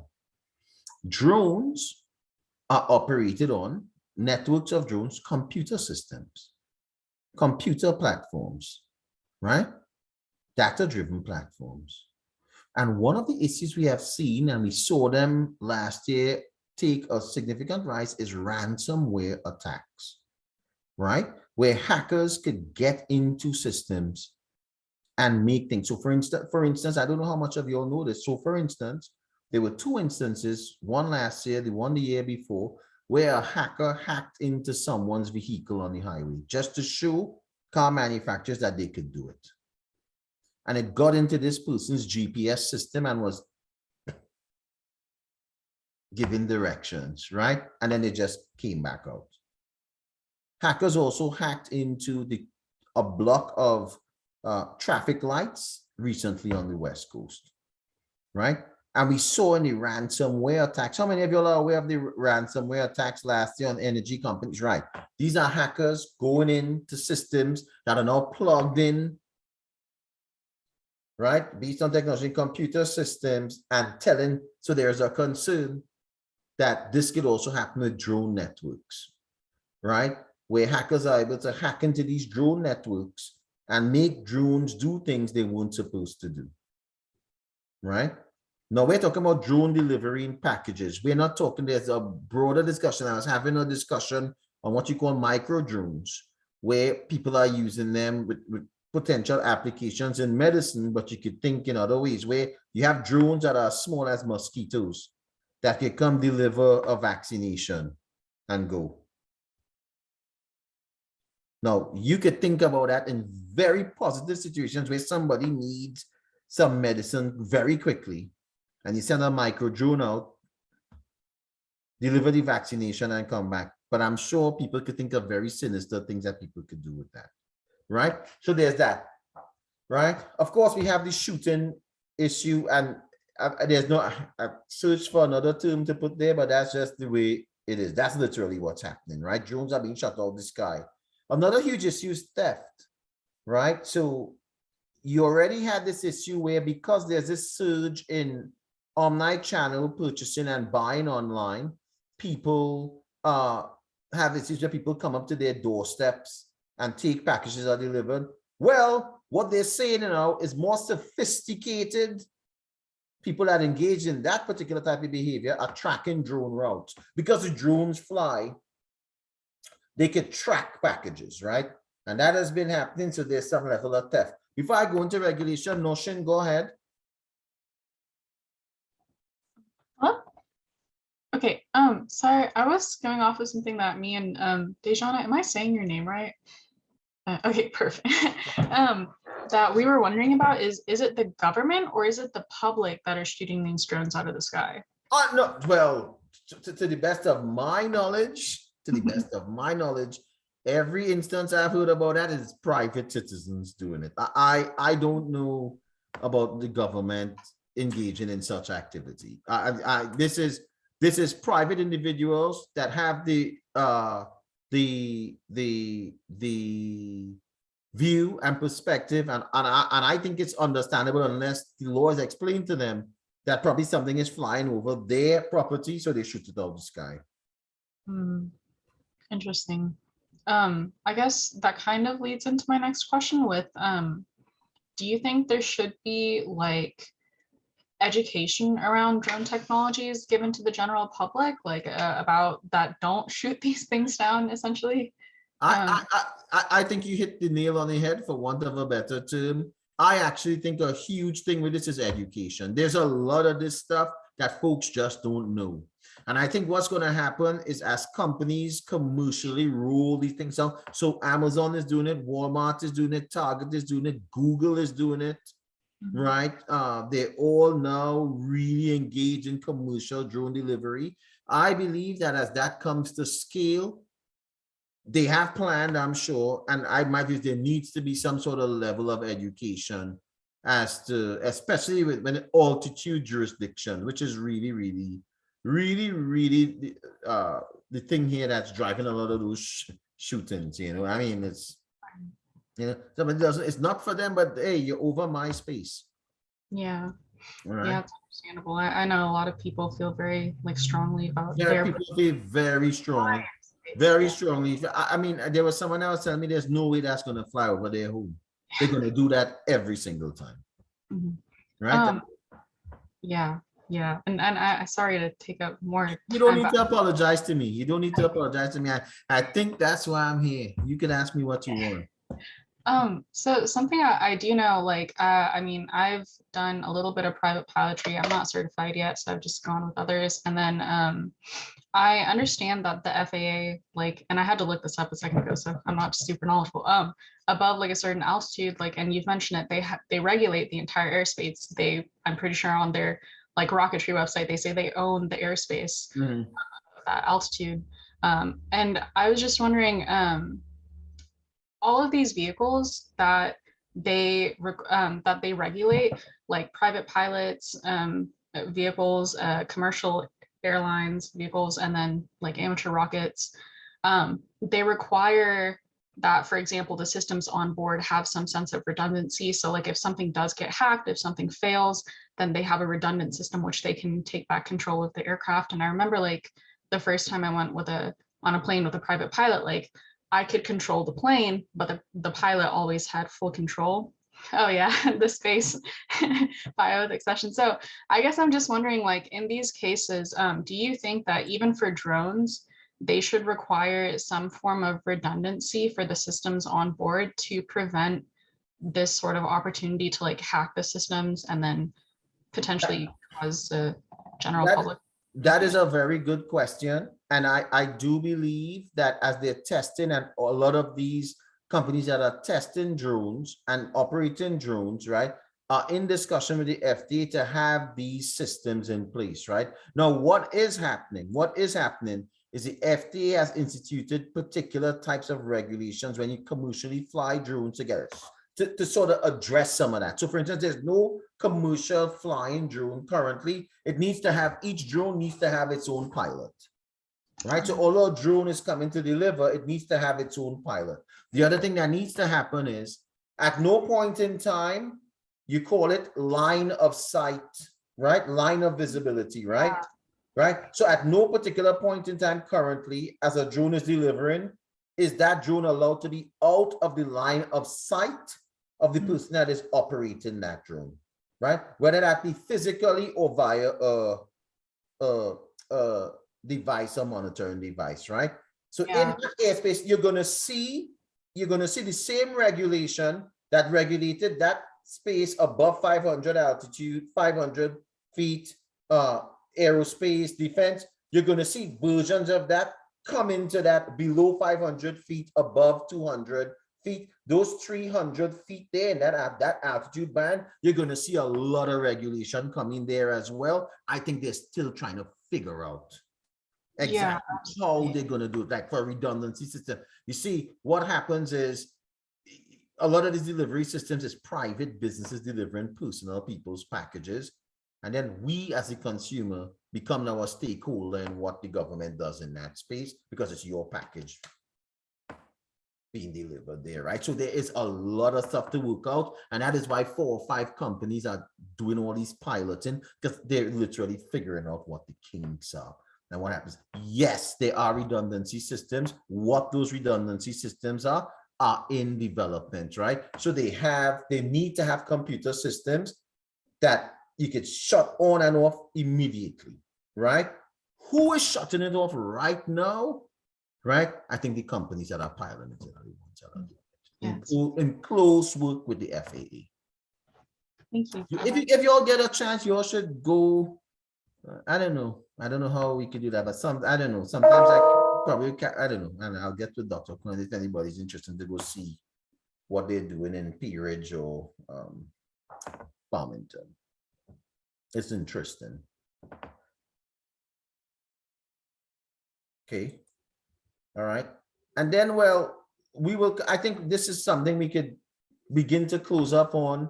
And this is driverless vehicles. So we're taking it out of the air and coming down. Everybody's okay?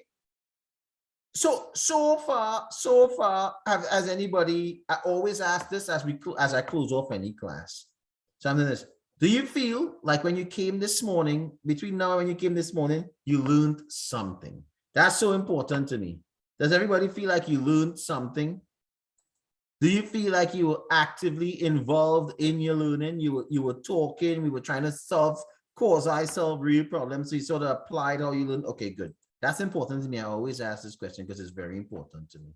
All right. So, okay, let's no pun intended. We were talking about drones. Let's land the plane. Right. Let's come on the ground as we come to a close. Driverless vehicles.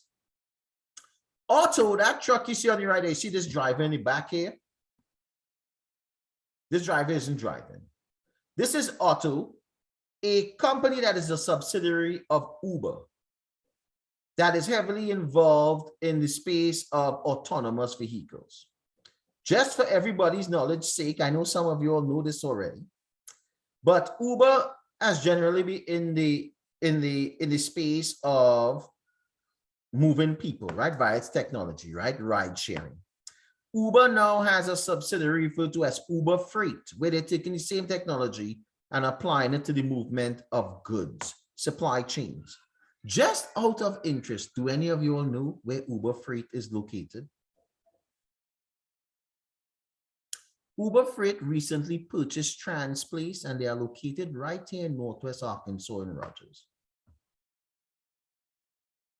So Northwest Arkansas is this amazing ecosystem for supply chain, and everybody's realizing it, right? So Uber Freight bought over Transplace, and Uber Freight is now located, their offices, if you go up on 49 Let me see. There's this big cross church, and then there is like a Home Depot and Olive Garden up in the back there. That's where Uber Freight is now located here, right? So check out Auto, right? So this is just look at this quickly.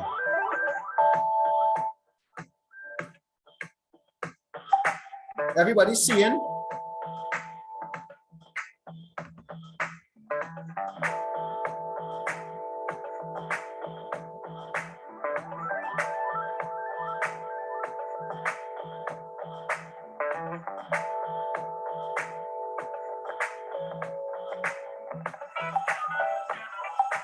That's the driver.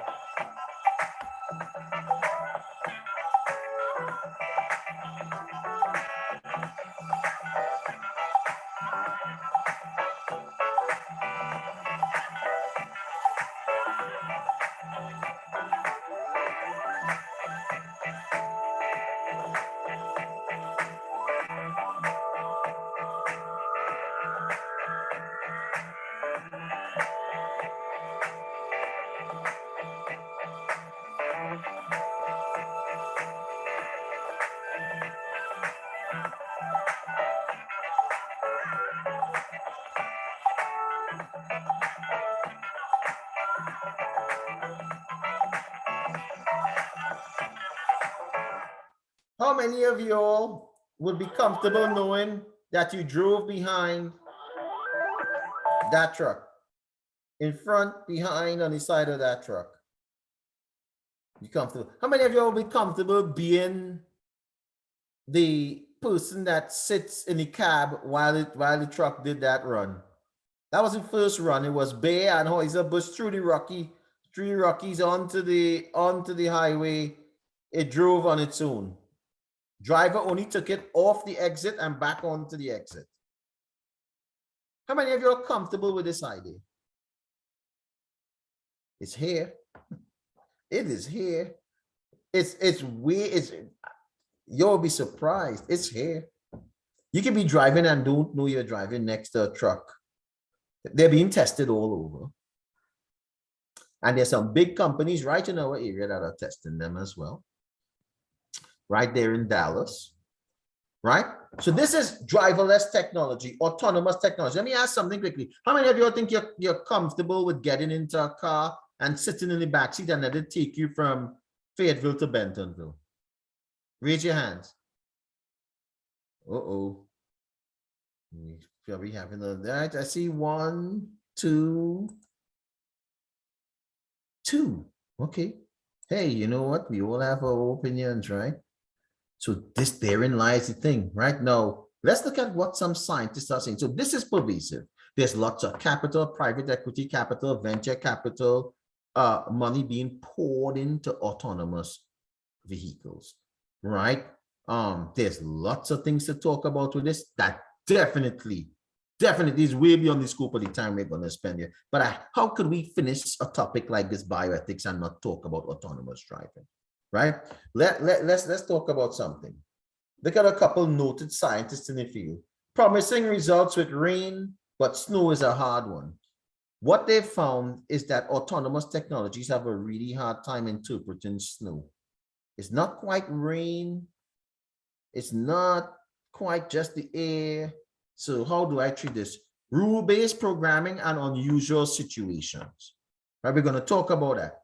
Semi-autonomous cognitive load, driving or not driving. So what that is they're drivers, they're not driving, but because they're in a semi-autonomous vehicle, their cognitive load goes through the roof. Because when they're driving, they're in control.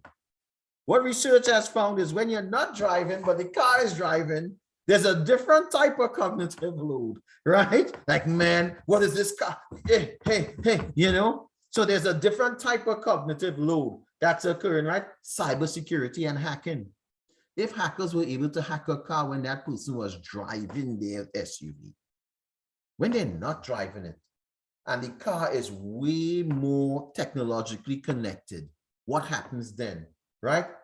And people want cars that prioritize the passenger. We're going to talk about that next. I want you all to do an exercise with me because it circles back to this second one, rule-based programming.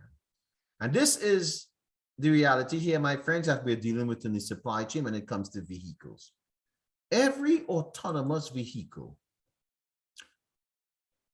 the technology that makes it autonomous is autonomous because somebody writes rules that programs the decisions that that vehicle is going to make. So before a car drives you without a driver, it has to be trained. It's trained based on algorithms that are written by coders, people like you and I, that we can write those rules in. What are some of those rules? I want you all to take a welcome to some of the decisions we have to make in supply chains. Someone is driving a truck. And in option A, several pedestrians versus one passerby. So for want of this exercise, forgive it, it's reality. This is what we have to do. Bioethics in supply chain. We lose control of this vehicle or truck. The rules, algorithms then kick in. There are a group of pedestrians on this side in situation A and one passenger. Regretfully, who do you hit? One passenger or the group of pedestrians? Who do we program the truck to hit?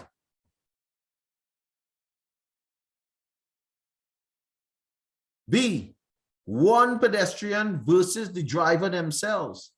So you're in a semi-autonomous vehicle, you're making a delivery, something goes wrong. How would you like the programmers to program that vehicle then?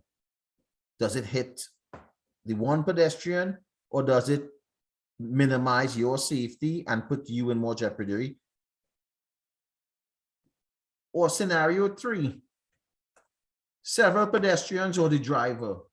Hit several people or let the driver be damaged. This is research that people are conducting because these are rules that need to be written into these vehicles.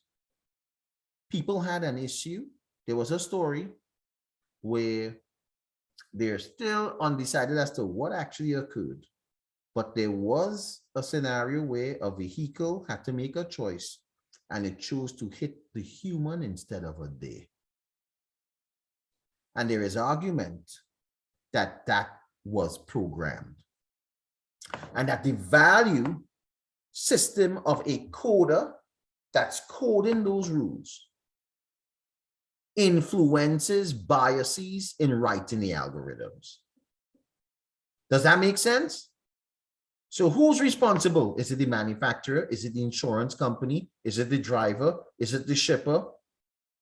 This is about to revolutionize the insurance industry as well. Let's look. 76% of people said hit one passenger as opposed to 10 pedestrians. I don't like to use the jargon, but that's what we're dealing with, right?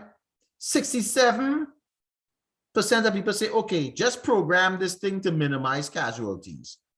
So that was one level of research. They said, okay, let's take this research to another level. Let's not leave it vague. Let's ask it specific to you.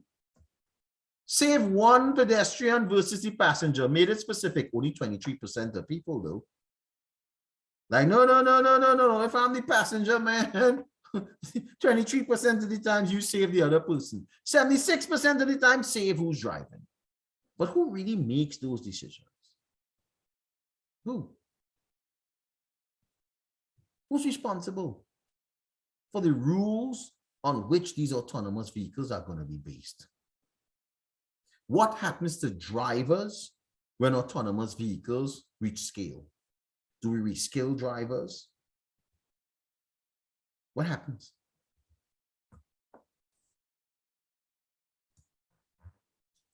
One of the technologies that we are using that is offering promise is blockchain technology. And we won't talk about this as a lot, but blockchain is going to provide a lot of visibility into what is happening. And in supply chains, it's pervasively used. And I'll give you all a story to conclude here now.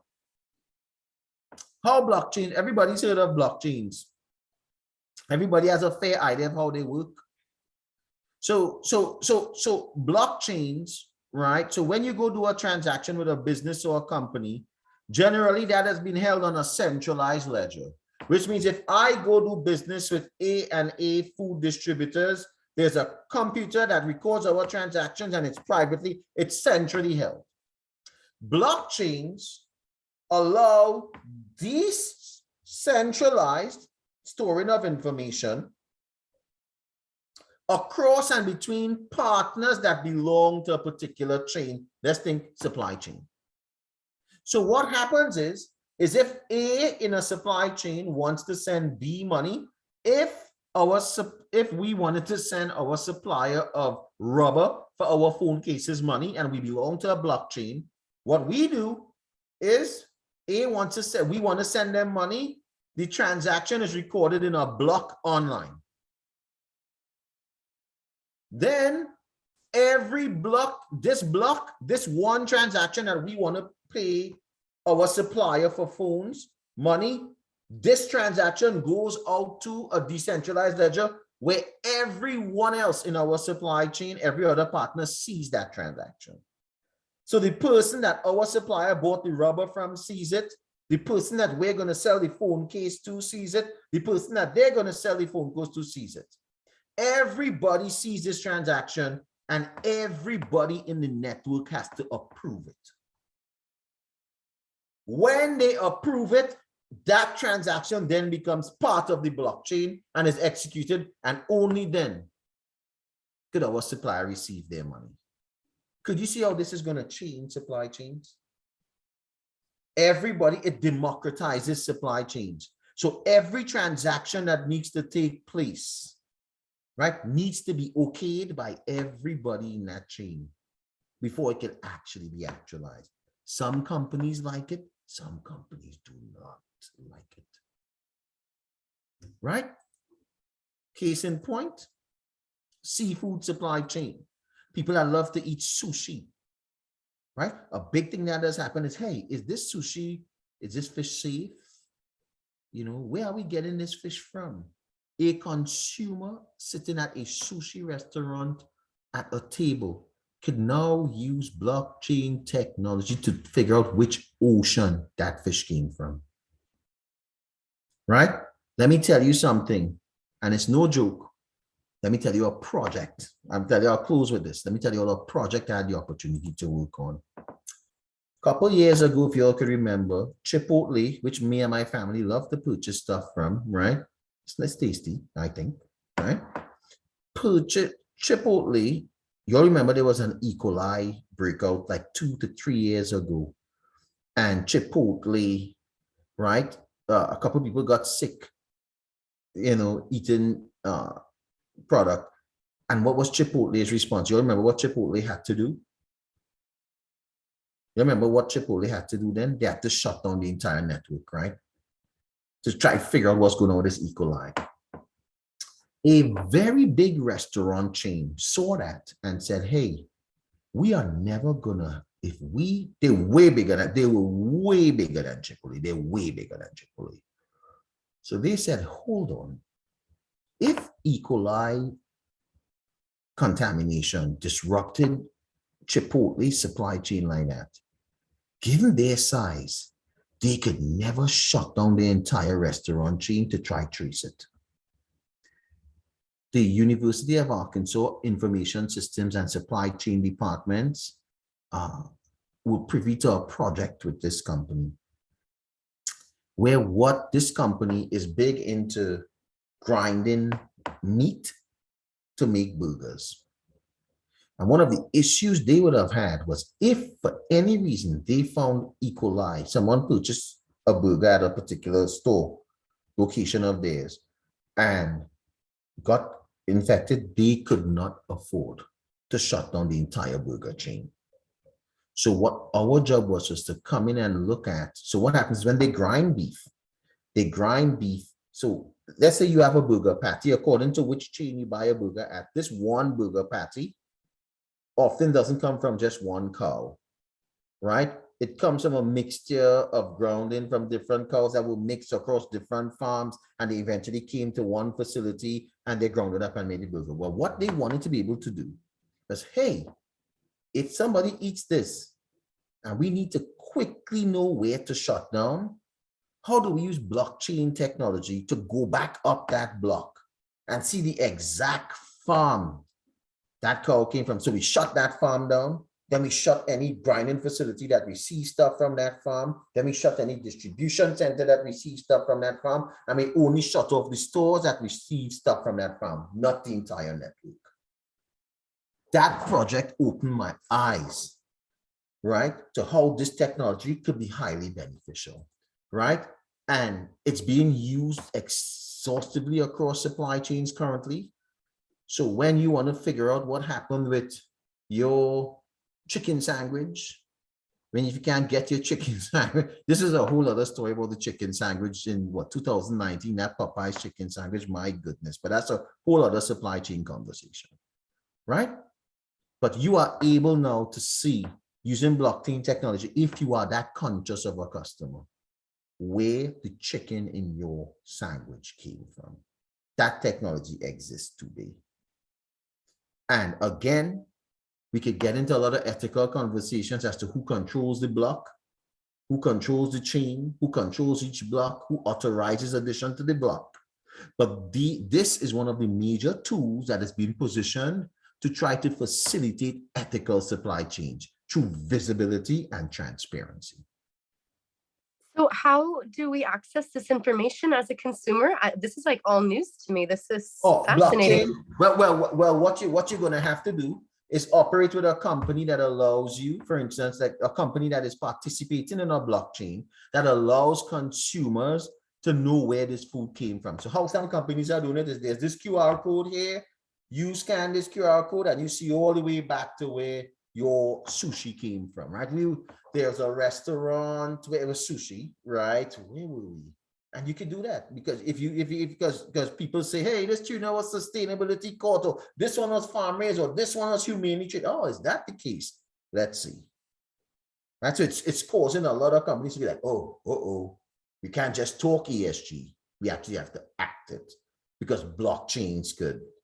Now, it's not as pervasively used as yet because people, I'm guessing a lot of companies want to straighten things up before you give that level of transparency. Right, my friends, so this is a framework that we're using in supply chains to look at ethical supply chains from the environment, the social, the governance perspective. What I've done was sort of did things in reverse and show you this framework after we discussed a lot of the elements in this framework using real examples. So this is how, these are the issues we deal with in supply chains and the things we have to think about in order to drive ethical supply chains. From my perspective, right, that was the end of what I had to share from this particular perspective. I truly hope it was of some form of value to you. I'm always excited to talk about this. I really enjoy the conversation. And over to my delightful host and those who invited me. Thank you very, very much. I don't know how, yeah. Let's give Dr. Scott our big honors college. Huzzah! Yeah.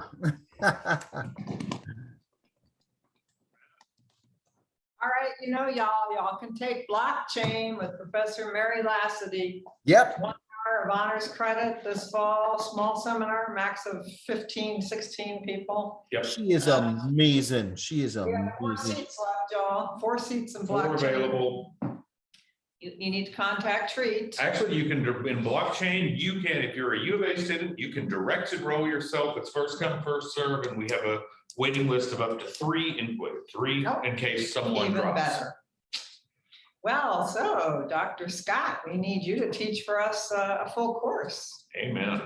Right, students? Don't you think Dr. Scott should teach a whole course related to all these amazing subjects? It's something it's just so interesting. This is the world we live in. This is the world I live in. So, hey, you know, once I get to work with awesome folks as yourself, let's do it. You know, it's just, it's fascinating. It's fascinating. I think when we lift the hood on the supply chain, most often people are like, whoa, all of this stuff. I mean, we haven't even touched the tip of the iceberg. There's so much stuff that goes on. Made that clear, the complexity of this entire system. Highly complex, highly complex. Just to tell you all real quickly, one of the things I did at Walmart was lead teams. I led the team that did manage the supply chain for like holiday events. And I could tell you, we purchased millions of like holiday season lights, like Christmas lights. But depending on the constituent of a light, the chemical used in particular lights, you couldn't distribute some lights in certain states because of bioethical. Okay. So I will have to plan distribution, and certain lights can't go to California or like New York, or it's highly complex, again, due to, which I believe is right, looking at running ethical supply chains. It's Right. very, very, very, very fascinating to me. No, it is. It was supremely well done, I would say also. Don't you think so, Click? Absolutely. This was fascinating. And I was in the direct marketing business where you had to deal with some of these things and the printing to the mailing state, and this was just wonderful. Wrap up housekeeping comment for me. I'm about to reveal all the columns for your participation points for each day. Since remember, we didn't count the first day, so the last 10 days of class are worth 5 points a day in our 100-point total.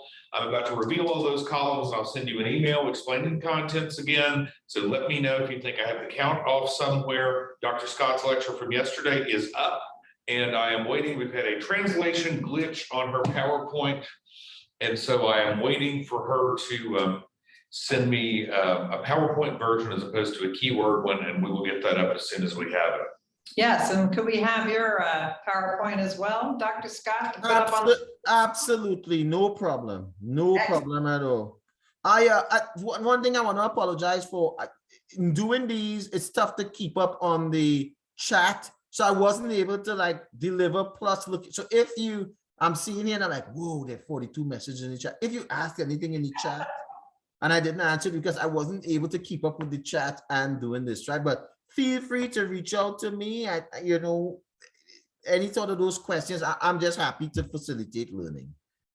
So I'll send the PowerPoint over, no problem. You've got several students working on this subject for their paper, so they may want to. Yeah, feel free to reach out. Feel free to reach out, no problem. Well, that was brilliant. And yeah, we'll be in touch. We want some more courses. So definitely. Thank you all so much for the opportunity to do this and to work with you all, and to everybody on this chat. I always believe it's a two-way thing, and believe me, your energy, participation, intellectual curiosity, and engagement drove a lot of value for me. So thank you very much. Oh, awesome. All right. On behalf of Click and Clack, Bioethics Honors